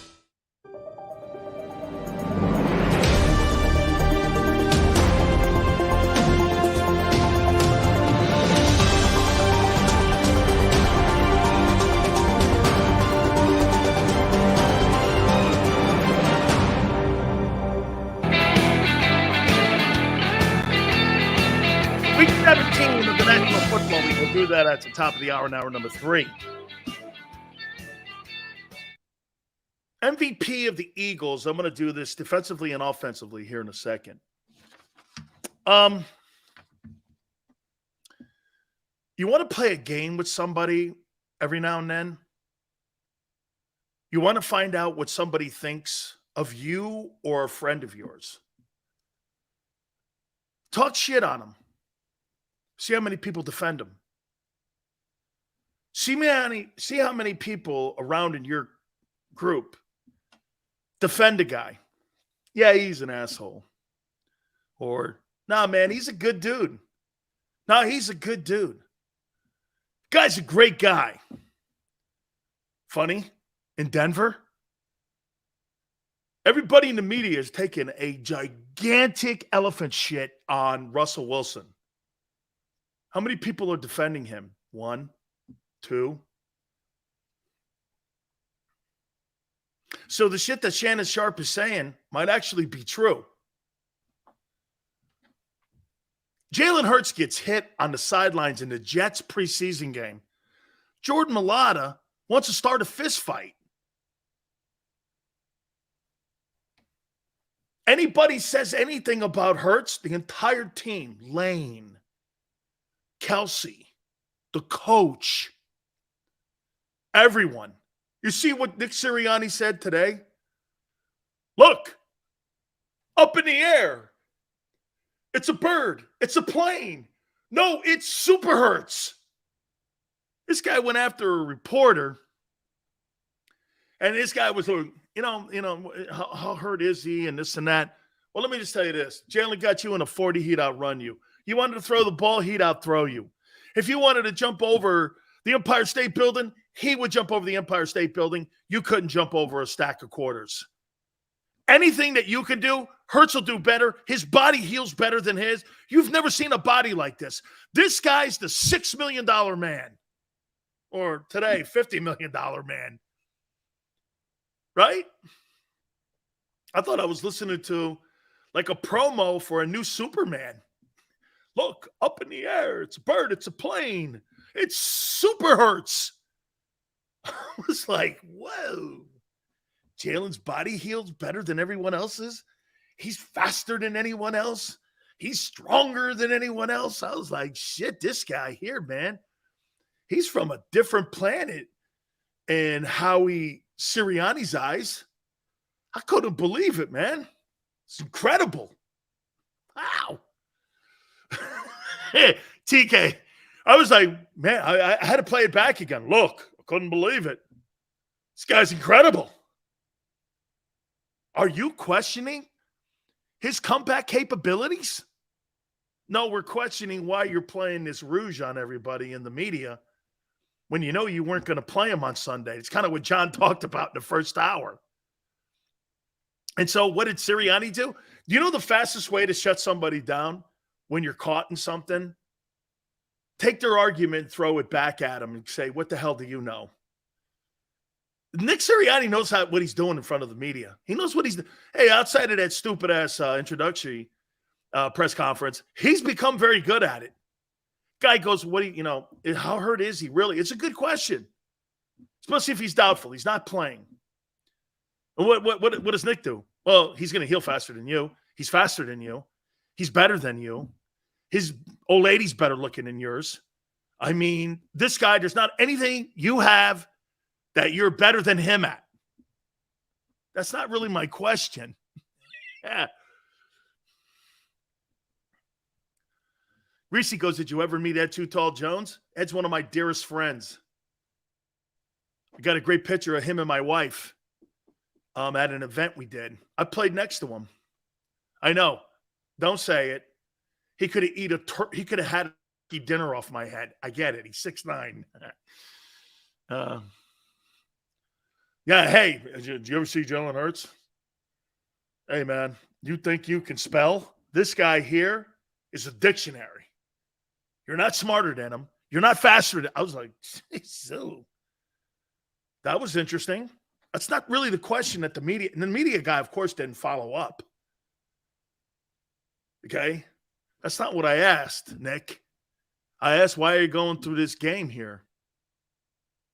Is he hurt or not? Nick didn't want to do it. See, it was Nick who felt threatened. Nick felt threatened that a company decision on how they're handling Hurts, so he attacked the reporter. Smart. You can't do that, though, when you're 7-10. That's why Belichick has gotten away from it and away with it. When you got 6 Super Bowl trophies, you can do this. I'm the coach. There's a medical department over there. Talk to the doctors. Yeah, but coach, everything.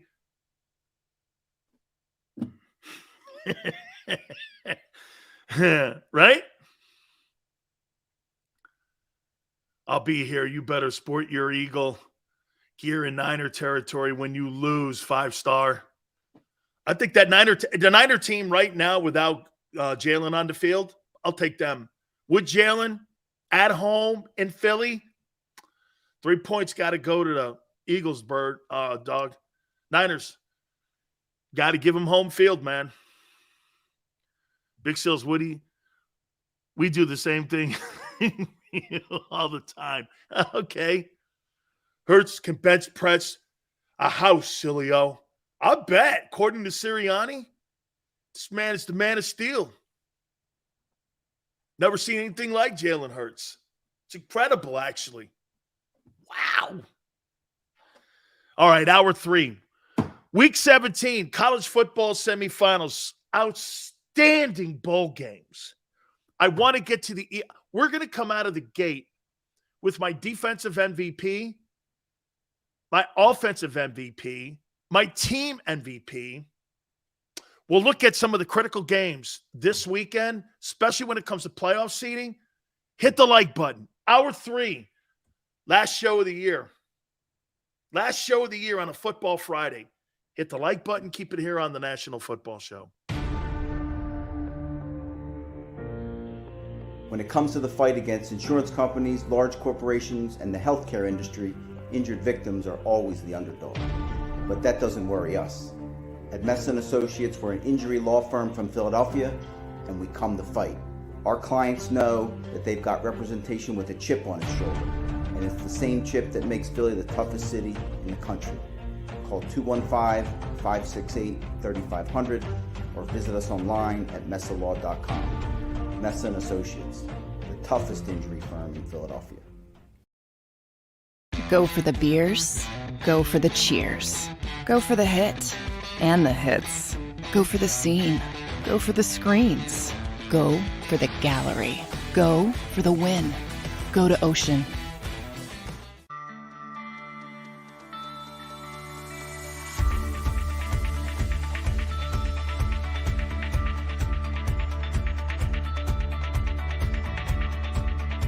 Hi, I'm Jim Muehlbronner, Managing Partner at Del Valle Insurance Group. Give us a call. We're a local, knowledgeable agency, not an 800 number. Go Birds!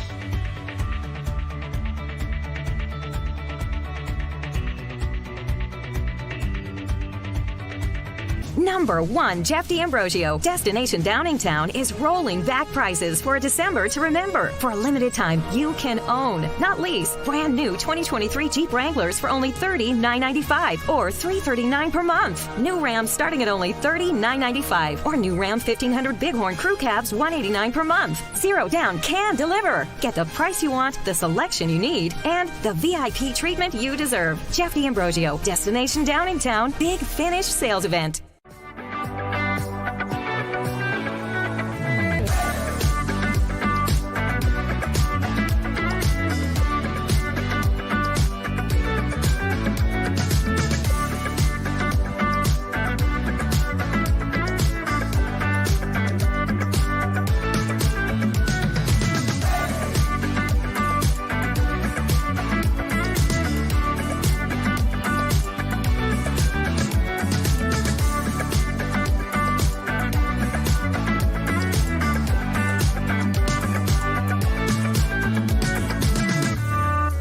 We all know that taxes are just part of life. It's true during our working years, but also in retirement. But what you might not know is up to 85% of your Social Security benefits might be taxed. Our team at Thrive Financial has helped retire thousands of people across the Delaware Valley by asking questions they never knew they needed to ask, including how their Social Security benefits might be taxed. It's time to be proactive on taxes. Get your Thrive Retirement Tax Playbook today.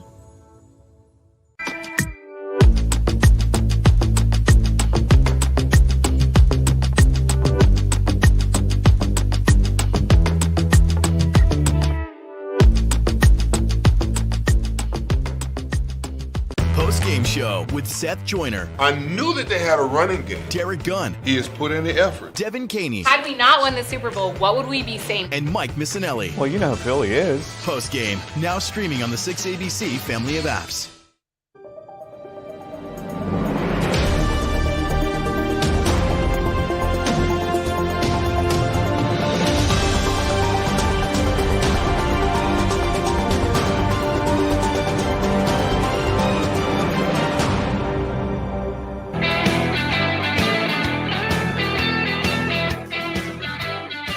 Hour number 3, National Football Show. Let's see, what would I pay Jalen Hurts for the year he's had when I look at the numbers? Let's see here. Probably a Panera Bread gift certificate. I'm kidding. I'm kidding. I don't know. Not really much. You know, those numbers are they're all right. He's getting better. He's getting better. Hey, who's the Philly athlete of the year? 40 million. Get the 40 million. Go ahead. Missed 3 games, 4 games a year. Who's the Philly athlete of the year? Joel Embiid? Bryce Harper? Or Jalen Hurts? Who would you pick? Gardner Minshew. Who would be the Philadelphia athlete of the year?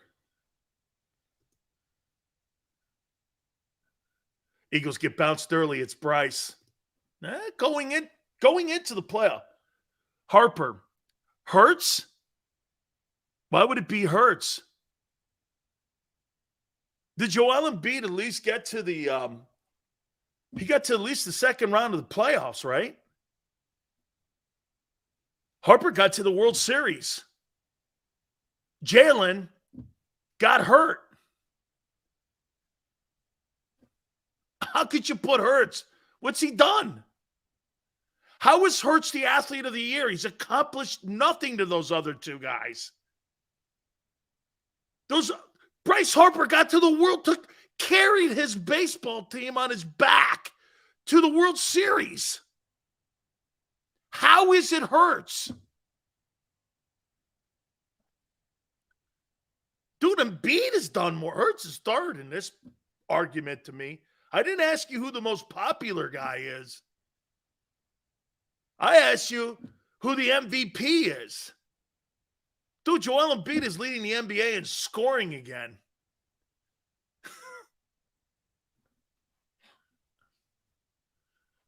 2022, Jalen Hurts is third in Philly. I didn't ask you who the most popular dude is. I asked you who the MVP in Philadelphia sports is. It's Bryce Harper, and not close. I got to the championship series.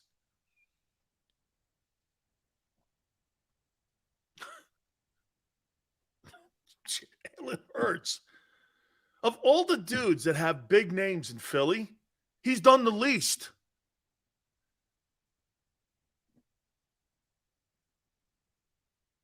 On December 30th, going into the new year, Hurts versus Embiid and Harper in Philly sports? Come on, man. It's not close. Joel Embiid carries that shitty Sixer franchise on his back.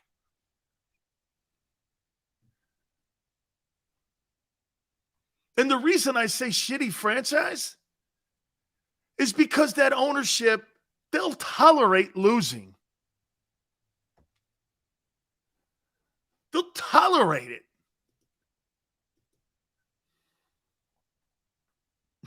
Xander goes like this.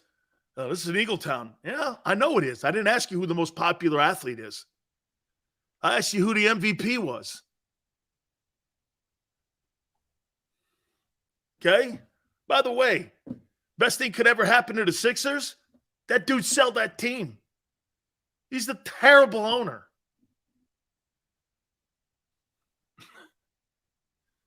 It shows you popularity, though. Dude, Joel Embiid has done more than Jalen. No, he hasn't. This guy here beat David Mills. Did you not see it, Sills? Yeah, I saw it. Ownership totally matters. There's a reason why Jeffrey Lurie has been a sensational owner compared to Norman Brayman. Norman Brayman didn't want to spend money. And they made knee-jerk reaction moves. Rich Kotite? Dude, Rich Kotite, you know those first 3 years, Rich Kotite's record? Those were all players that Buddy brought in. And when that thing dried up, he sucked. And then when that sucked, Brayman didn't want any part of it because people in Philly saw that he didn't want to spend any money on re-signing players. Keith Byers came on this program numerous times saying, I'd have took less money to stay in Philly. They never offered me a contract. That he went to Miami because the Eagles kicked him out of Philadelphia. What? You guys kicked Keith Byers out of Philadelphia because you didn't want to pay him? Man, shit. That's some ownership. And then when this owner took over, what's the number one thing? Hey, what's the number one thing that the Eagles have had in Jeffrey Lurie's ownership? What's the one thing that he's been committed to? What's the one thing? What's he owned the team since 95? I think it's 95, right? What's the one thing that Jeffrey Lurie has been committed when it comes to the Eagles and his ownership tenure? What's been the one thing? Chalk It Up Sports goes winning. They have been the most dominant team since 95 in the East. Giants are there, but their last 10 years have been suspect at best. They're going to spend money in D and O lines. Dude, the Philadelphia Eagles, man, I don't know what it is, but under that guy's ownership, they're always great in them positions. They got millionaire. Hey, their millionaires are in their O-line and their D lines. You got $30 million in your D tackles. You got $10 million in your center. You've got $17 million in your left tackle, and you got $18 million in your right tackle. Bro, you're going to spend money. There's not a player under Norman Brayman's time. So basically, you threw Reggie White out of Philly because you're a shitty owner. And I like Norman. I shouldn't say that. I'm friends to this day with Norman, so his shitty way of running the Eagles, I'll feel comfortable saying that. He ran the Eagles, man, like a dollar store. Seth Joyner is in Arizona? Dude, Seth is so pissed at what happened with the previous ownership, he still lives in Arizona. Dude, Jeffrey Lurie has had all the men defenses with all the former players and shit because of what that guy did back in the day. And then the owner before that. Two very suspect owners prior to Lurie owning the team. Got a great owner, man. And he opened up his checkbook for Wentz, albeit too soon. But everybody thought it was a good idea. Not just in Philly.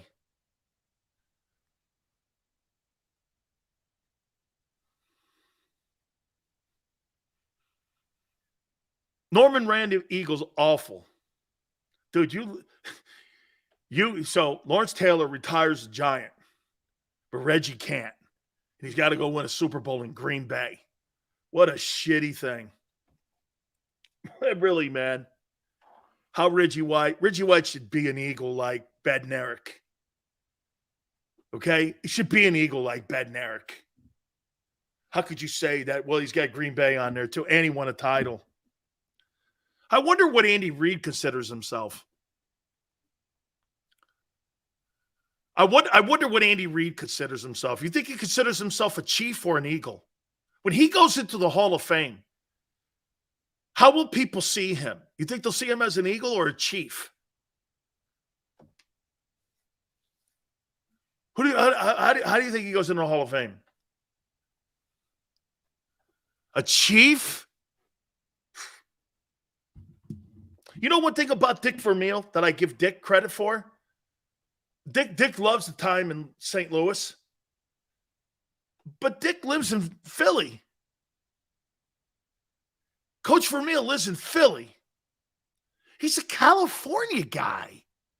He sees himself as an Eagle coach, I think. Mahomes' legacy is bigger than McNabb's. And Andy Reid's legacy is now in Kansas City.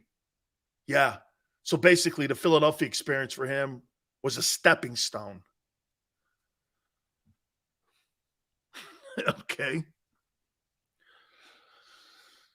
How do you look at Reggie? Reggie an Eagle or a Packer? Funny.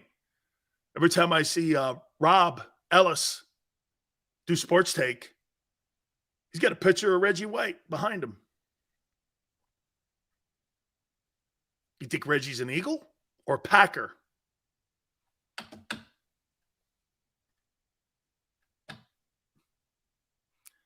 Eagle? White is an Eagle? His most accomplished game was in Green Bay.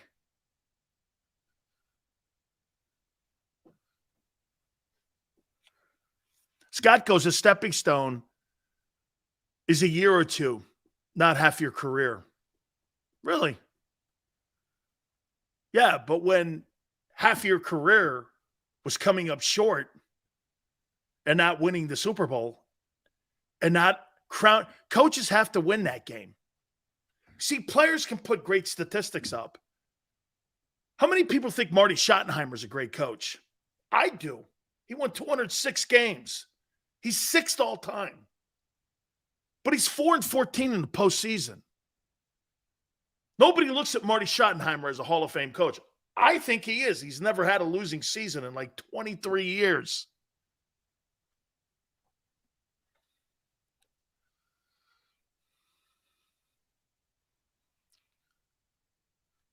Rich Sills wants a beating at the link with the Reggie White talk. No, I asked you a question.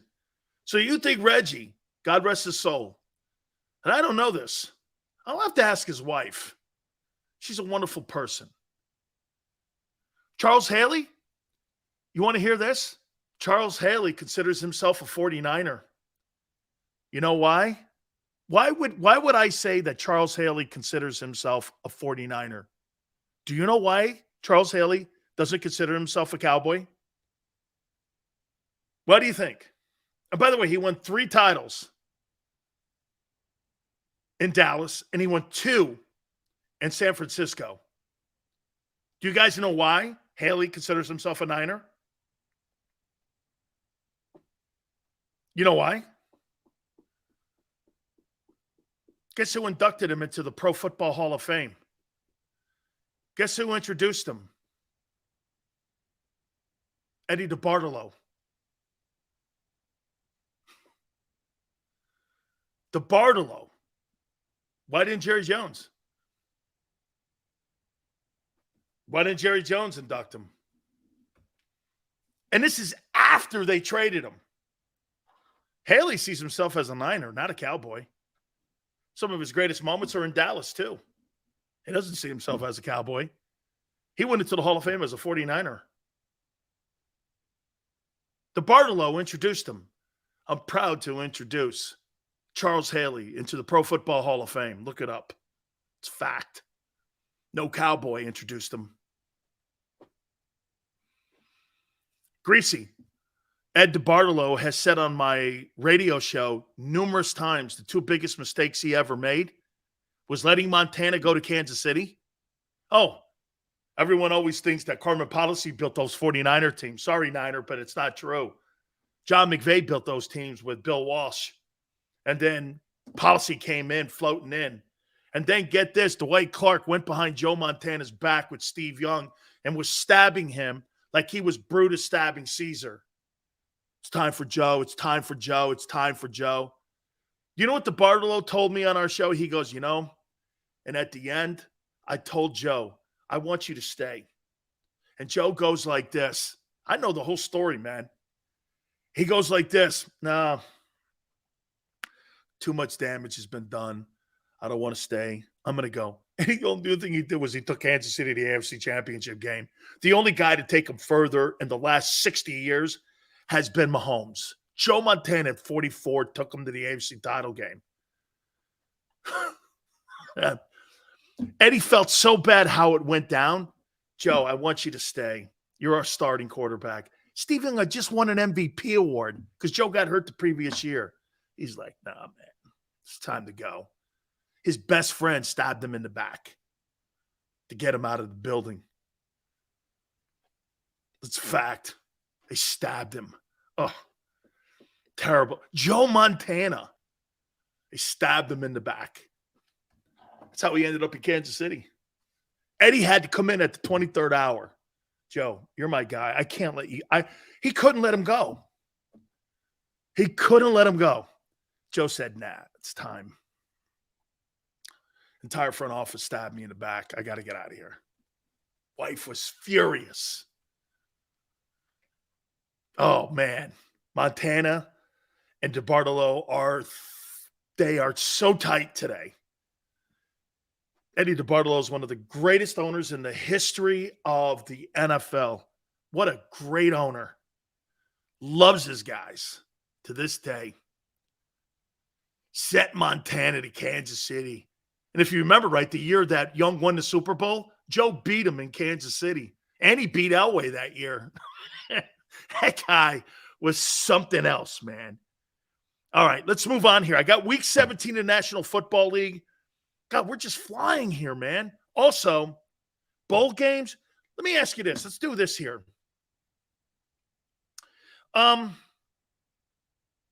Defensive MVP of the Philadelphia Eagles for 2022 is, let me put some names down here.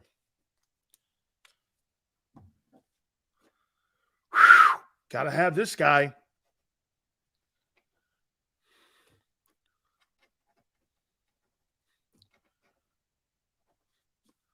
That guy's no longer a candidate.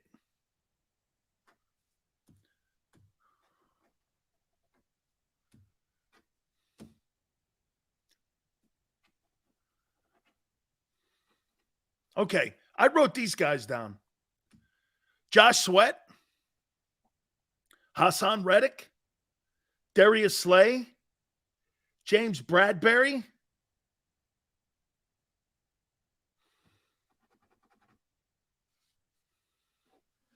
CJ, still the co-leader in interceptions in the NFL. Is that not crazy? Dude, I'm going to do this. Okay? Are you ready?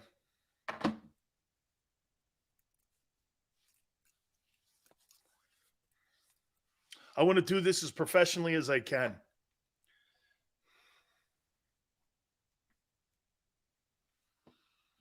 The most valuable player on the defensive football team for the Philadelphia Eagles in 2022 is Hassan Reddick.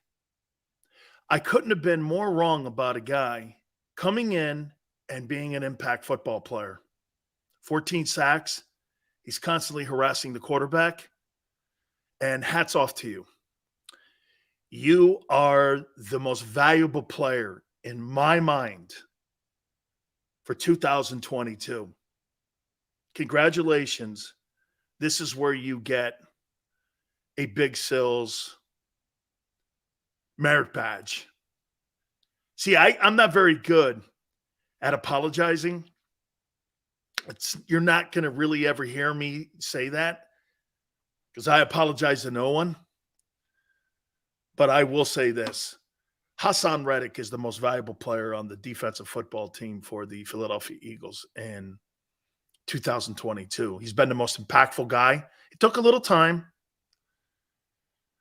Got to give Jonathan Gannon some kudos for figuring out the Rubik's Cube known as Hassan Reddick. 2 other teams couldn't figure it out. But guys, watch this.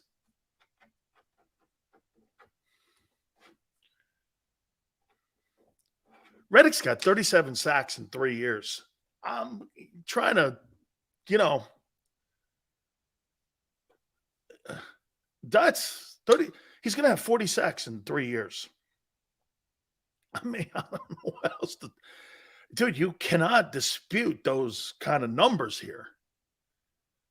Now, the 2 previous teams he was on were shitty teams. And there's a reason why Carolina and Arizona are the train wrecks that they are. I mean, look at it. It's now the fact that he was in bad organizations. Before it was, what's wrong with the player? You know what? I should be ashamed of myself for this because I didn't take the player side. I took the organization side. When I have to realize that Arizona and Carolina are shit-stain organizations. And now that the player is an impactful player with the Eagles, it's not the player, it's the coaching. Nothing wrong with Reddick. There's something wrong with Arizona and something wrong with Carolina. I mean, look at the shape they're in. And look at the shape the Eagles are in. There's got to be something to that.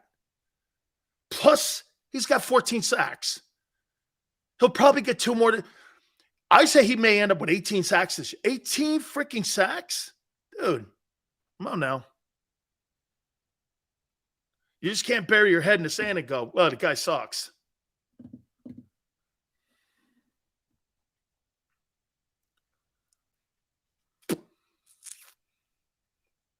Yeah. Yale, he succeeded at Arizona and Carolina in spite of that. And now when he came to an organization with better players and better coaching, he's excelling even more. So, in other words, if you put Reddick in a good position on a good team, he's going to be impactful for you. If you put him on a team that's shitty, he's going to have individual numbers, and you're going to go like this. Why are they letting him?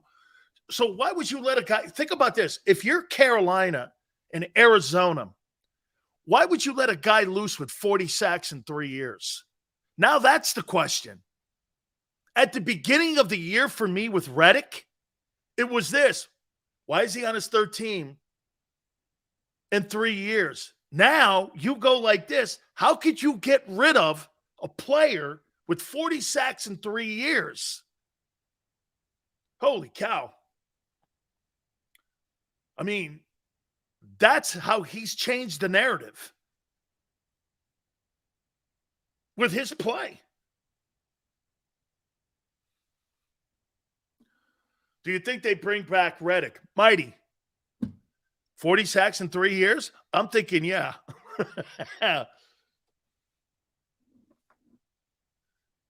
Why wouldn't he? Shit, if I'm Howie, he finishes with 18 sacks. Whatever he's making, I'm good with it next year on my payroll. I'm good with it. Seal's been OG, knows how to push your buttons. He will. 17 sacks is definitely doable. One a game, and he gets there. Dude, it's crazy. Does he get 14 or 15 sacks? I thought he had 14. Don't tell me he has 15 sacks. Good night. He's under contract. Yeah, they got him for a couple of years. They signed him for 3. It's Hassan Reddick, man. Okay? It's Hassan Reddick. Dude, he makes, watch this. You're paying Hassan Reddick $10 million a year? $10 million a year. Okay? $10 million a year for an edge rusher that potentially could have 18 sacks. Or what is it, 15 a year? That's well worth it. Though they're going to pay that dude, Michael Parsons, $20 million when his contract and his rookie contract are up. They're going to pay him $20 million. You know, at the end of the day, he may end up being the sack leader in the NFL. I think Bosa's got 17. I think he's 3 behind him. If Reddick has 3 sacks this week and Bosa doesn't have any, so you may come down to the final week of the season and Reddick may actually win the sack total number in the NFL by the end of the year. Does he have 15? It has 15. I think he's gonna get to 18.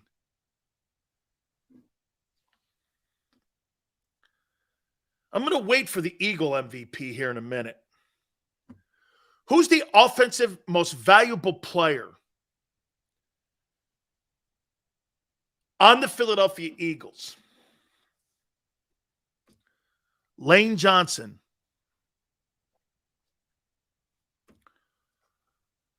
Hurts, A.J. Brown, Miles Sanders. And for the record, every single guy I mentioned had a career year. Lane, Hurts, AJ. Remember something with AJ. He's having a 2004 TO year. Miles Sanders is going to end the season with 1,300 rushing yards and a 5.0 yards per carry. I mean, that's pretty impressive. Lane is in the conversation for the best tackle in the NFL next to Trent Williams. How about this? Lane is the only right tackle I have ever put in a conversation with the top flight left tackles in my broadcasting career, which spans 30 years. I have never in my life given a right offensive tackle the love that I give Lane Johnson compared to those left tackle guys. The left tackle guys, I mean, think about it. Jordan Mailata makes $16 million a year. Lane makes 18. The kid Mailata just learned how to play football 2 weeks ago.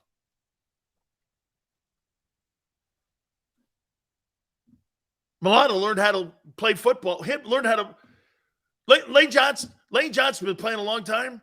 Jordan Mailata just learned how to melt down his mouthpiece. I mean, right? He just learned how to put a chin strap on.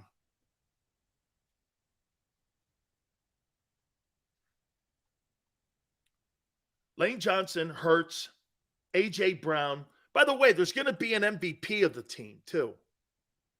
But offensive. I'm going to ask who the MVP of the team is next. Who's the offensive MVP? Lane, Hurts, A.J., Sanders. Jalen's had a great year. A.J.'s had a better year. Miles has had an important year. Lane is the fixture on the team offensively.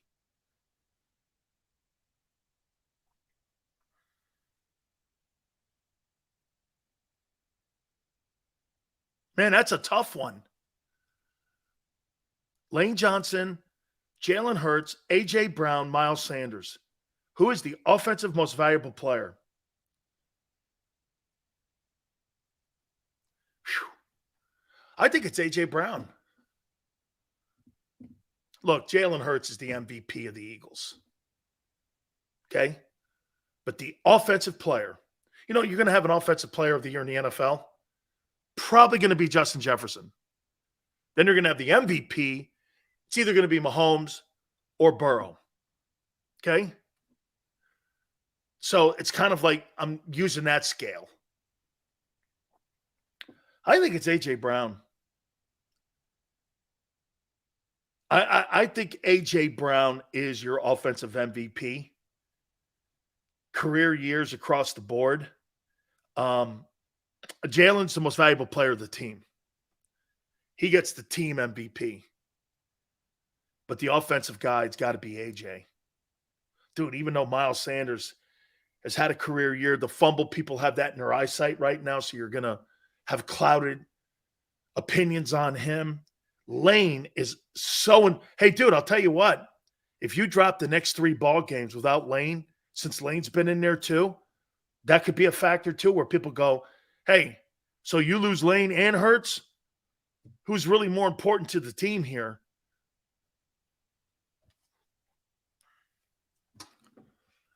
AJ, I think he's the offensive MVP. Hey, Vector, I think so too. I think so too. Boy, Lane, man.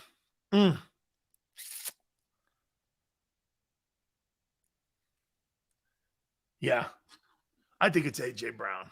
My defensive players of the year for the Eagles is Hassan Reddick, and my offensive player of the year is A.J. Brown, and the Eagle MVP, I believe, is Jalen Hurts. Hey, Nick, Howie, everyone at the NovaCare Center, make sure you pass that along. And make sure you pass that along to Hassan Reddick. Okay? This week, our show was broadcast live in the head coach's office. How's that for you, Xander? The reason I picked Jalen Hurts for the MVP of the Eagles, go back and do me a favor and take a look at some of the video of Hurts in that Buck game compared to Hurts today when he plays. What's the difference? What Hurts from the Buck game to Hurts today? What's the difference? What's the difference? What's the biggest glaring difference from that Buccaneer playoff game to today? What's the biggest difference?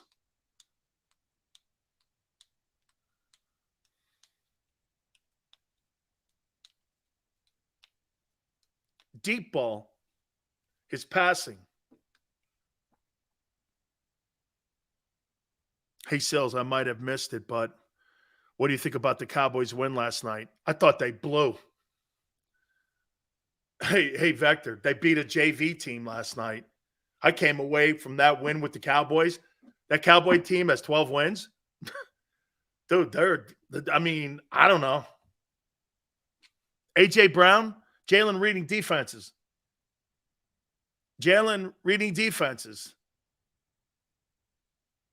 Ability to read the D. Rob. Smart people here. Smart people. Here's what I think the biggest deal is. Him thinking himself around a game plan on what to do, what not to do. He's patient. He's more patient than his coaches. You know, the Chicago game was a weird one. It was the first time can I tell you this? When I was watching him against Chicago, my first takeaway was, man, he looks tired. You know why I was saying he looks tired?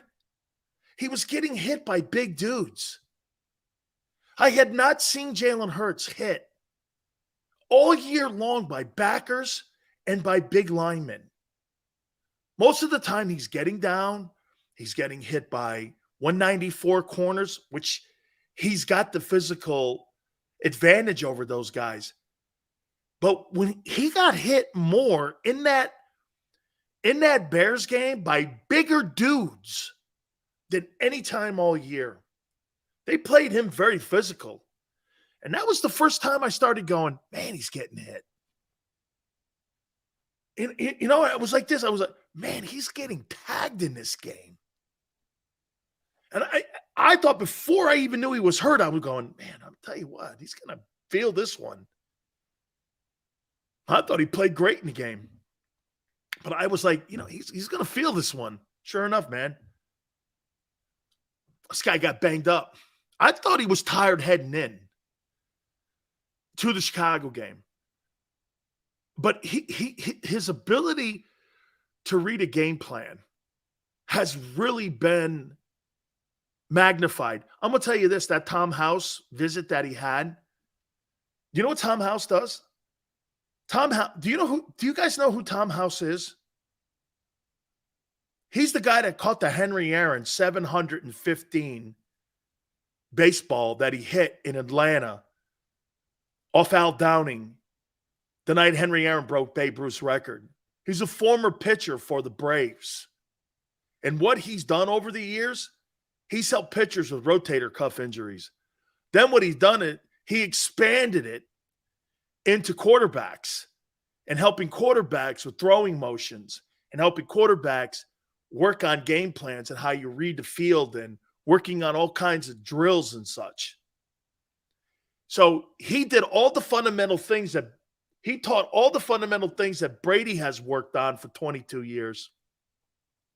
And Jalen, remember, hey guys, I know some of you have been with me since last year. Hey, Xander, remember when I reported?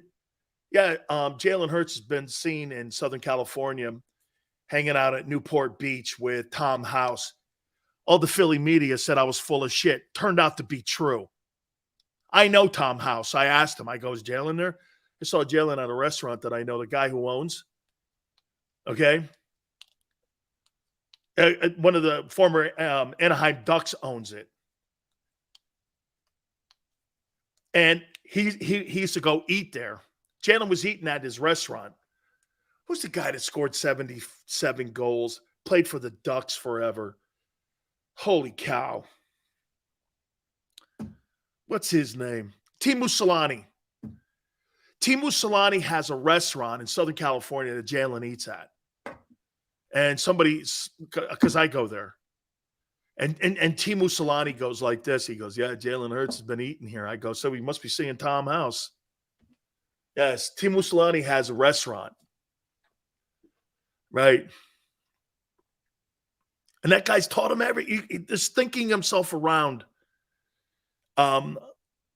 Just thinking himself around the field has been completely night and day.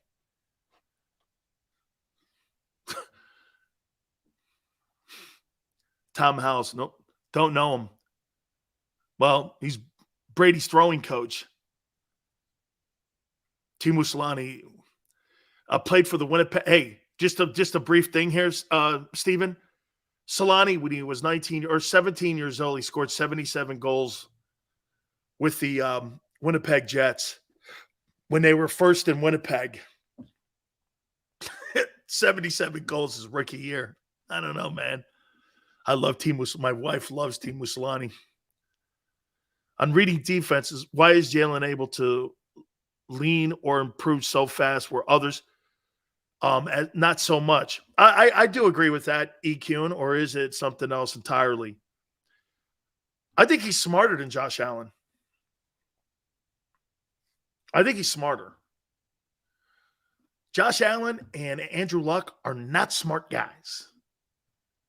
You see, they don't think about going to work on Monday. Jalen thinks about going to work on Monday, healthy. Those guys don't think about it. They play with a reckless abandon. When you're a starting quarterback and you're making $50 million, you can't have that. Get down, kid. Hey, by the way, on interceptions, don't make a tackle. I don't want you making a tackle. I don't care. Let it be a pick six. Don't make a tackle. I can't have you hurt. Can you imagine? You throw a pick six. Dak gets hurt on the pick six, making a freaking tackle that he wasn't going to make anyway. I'm not having it. There's too much of a chance for you to get hurt. Not doing it. All right, I got to take a timeout. I want to do my predictions for week 17 of the National Football League. This is going to be a big week here, man. And plus, there's a massive game on Monday night. Hit the like button. Keep it here on the National Football Show. When it comes to the fight against insurance companies, large corporations, and the healthcare industry, injured victims are always the underdog. But that doesn't worry us. At Messon Associates, we're an injury law firm from Philadelphia, and we come to fight. Our clients know that they've got representation with a chip on its shoulder, and it's the same chip that makes Philly the toughest city in the country. Call 215-568-3500 or visit us online at messalaw.com. Messon Associates, the toughest injury firm in Philadelphia. Go for the beers, go for the cheers, go for the hit and the hits. Go for the scene, go for the screens, go for the gallery, go for the win. Go to Ocean.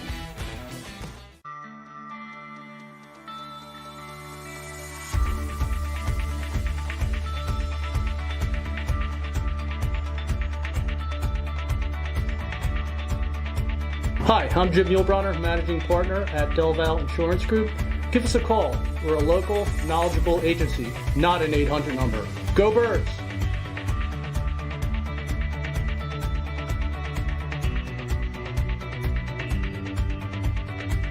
Number 1, Jeff D'Ambrosio. Destination Downingtown is rolling back prices for a December to remember. For a limited time, you can own, not lease, brand new 2023 Jeep Wranglers for only $30,995 or $339 per month. New Rams starting at only $30,995 or new Ram 1500 Bighorn Crew Cabs $189 per month. Zero down can deliver. Get the price you want, the selection you need, and the VIP treatment you deserve. Jeff D'Ambrosio, Destination Downingtown, Big Finish Sales Event.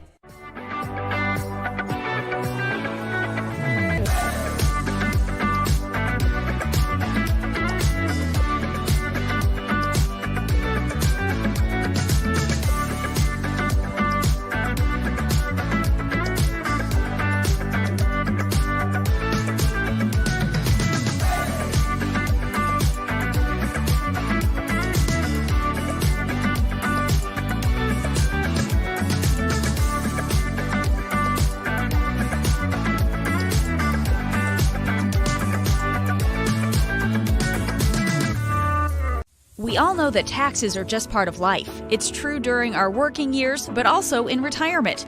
But what you might not know is up to 85% of your Social Security benefits might be taxed. Our team at Thrive Financial has helped retire thousands of people across the Delaware Valley by asking questions they never knew they needed to ask, including how their Social Security benefits might be taxed. It's time to be proactive on taxes. Get your Thrive Retirement Tax Playbook today.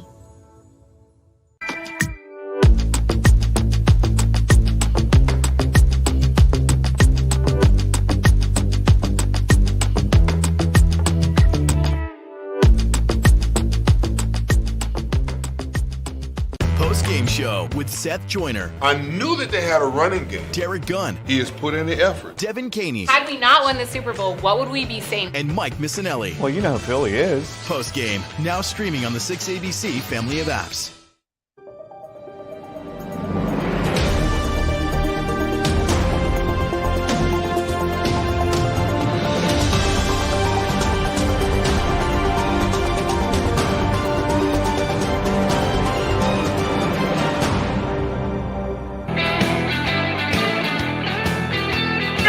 National Football Show. Man, week 17. Is it me? The NBA season crawls. Wake me up in June. Baseball crawls. NFL flies. College football flies. Incredible, man. Week 17? End of the year, I see why football is king. Hey, by the way, did you see that statistic before we get into the games here? NBA tried to compete with the NFL on Christmas, and there were some shitty games on Christmas. The NFL had 60 million viewers with like the 3 games they had. The NBA had 5 games. I think it came out to 20 million. 60 million to 20. Dude, how does anybody watch that shit? How do you watch the NBA? You got 2 teams. And watch this. Most of the time, the experts cover the shitty Lakers. You cover the shitty Lakers, the shitty Knicks. If you take the Lakers and Knicks conversation out, what are you talking about in the NBA? The Milwaukee Bucks? Dude, that's a great story. Giannis has delivered a championship in Milwaukee. The only other guy to do that was Jabbar. Or you know where we're in now? We're in the era of San Antonio Spur era, where the Bucks are the best team in the NBA, and you're in the Tim Duncan era. Jesus, not the Spurs again. The most boring team going. So you got to pick on the shitty Lakers. LeBron's 50 years old. I mean, what are you covering? What actually are you covering? Honestly. The only thing that the NBA does well is telling you who to vote for president. Other than that, I'm not interested. Yeah. Oh, the gambling aspect. You're right, man. College basketball. Dude, college basketball is not even close. Take those conference championship games out of the building. Nobody gives a shit about them. They're just money cash registers. NBA is, you're right, E-Kun. NBA is weird. Dude, very weird. Hey, you know what, man? I'm totally going to sound like old man on my lawn stuff and all that shit. But the Bird and Magic era, man, I couldn't stop watching NBA basketball with those 2 teams. And you had the Sixers, and the Bucks were good. And the Blazers were good. There were a ton of teams. Dude, Barkley was in Philly. It was great, man. All right, let me get into a sport that matters. Sunday, Arizona at Atlanta. Arizona is going to fire their coach any day now. I think Atlanta wins this ball game. It's at home. It's one of those do-nothing games. 21-10. What's Arizona? I don't even know who that quarterback is. He almost beat Brady too, huh? Here's one. Carolina, Tampa Bay.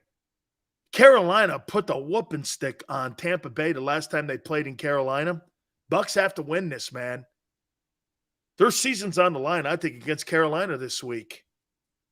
I'm going to say in a close one, 26-21, Bucks. Brady's got to win this game. Chicago at Detroit. I think Detroit rebounds. They win this ball game. I do like what Justin Fields is doing, but I think they win 33-21. I think Detroit takes care of business. Cleveland at Washington. The return of Carson Wentz. I think Deshaun Watson beats him. I'm taking Cleveland. 26-21. Wentz in a big game? Come on. Denver at Kansas City. Kansas City's already got the U-Hauls packed up. Okay? This is going to be a big one. 34-17. Kansas City at Arrowhead too. Come on. Colts at the New York Giants. Brian Dable, great job. They win this game, and if the Eagles don't take care of business, if the Giants lose, I don't think they still have to win because of what Minnesota. Boy, what a big weekend. I got the Giants winning this game. 26-17. Jags at Houston. Houston manned up last week. I got Dougie Fresh winning this game and getting to 8-8 on the season. I think they win this game against the Texans. It is in Houston. I think they win this game 29-16. Say this to you, man. Trevor Lawrence is playing some good ball. Miami at New England. I think the Patriots win this game. Teddy Bridgewater is very capable of winning a ball game, but I got New England winning this game. They're hanging in there for a playoff spot. I think it's close. It's a divisional game. I think this thing's going to be 21-10. It's going to be a low score. I don't think there's going to be a lot of offense. I know, a lot being said with those two guys with the Dolphins. I told you I got Philly 30-20 against New Orleans. I think they win. I don't care who's the quarterback. The Jets at Seattle. I think Seattle rebounds. 27-20. I think this kid Mike White's not bad. You know, he's not bad, but Geno's really having a good year. He really is. He's having a good year, man. San Francisco at Las Vegas. Could Josh McDaniel be one and done? Now, here's what I think Mark Davis is going to do. He's going to keep Josh McDaniel. Why do you guys think he keeps Josh McDaniel? Why do you guys think he keeps Josh McDaniel? It keeps him as the Raider coach. You guys have a clue? Contract? To some extent. Why do you think he keeps Josh McDaniel? There you go, S. Blunt. I think he's going to try to have McDaniel recruit Brady. Carr's gone. Carr's gone. Brady to the Raiders with Devontae Adams, with Josh Jacobs, with that tight end Waller. Niners kill that team. They put them to sleep. 26-10. Rams at Chargers. Chargers are on a roll. Plus, they get Joey Bosa back. I got the Chargers in this game big. 40-10. The Chargers will put the Rams season. Well, it's already over. Hey, where's Aaron Donald, by the way? Minnesota at Green Bay. You ready for this? Packers win. 27-26. 1-point game. I got Green Bay winning this game. Green Bay gets to 8-8. Then they have to win the final game. And the Packers can make the postseason. Pittsburgh at Baltimore. Lamar's back. 33-21, Baltimore. And then the Monday night game. All right, guys. Buffalo at Cincinnati. Who you got? Burrow versus Josh Allen.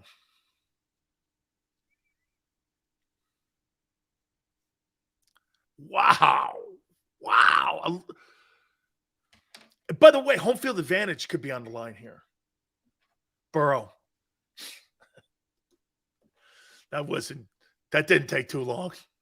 Buffalo, Allen, Burrow.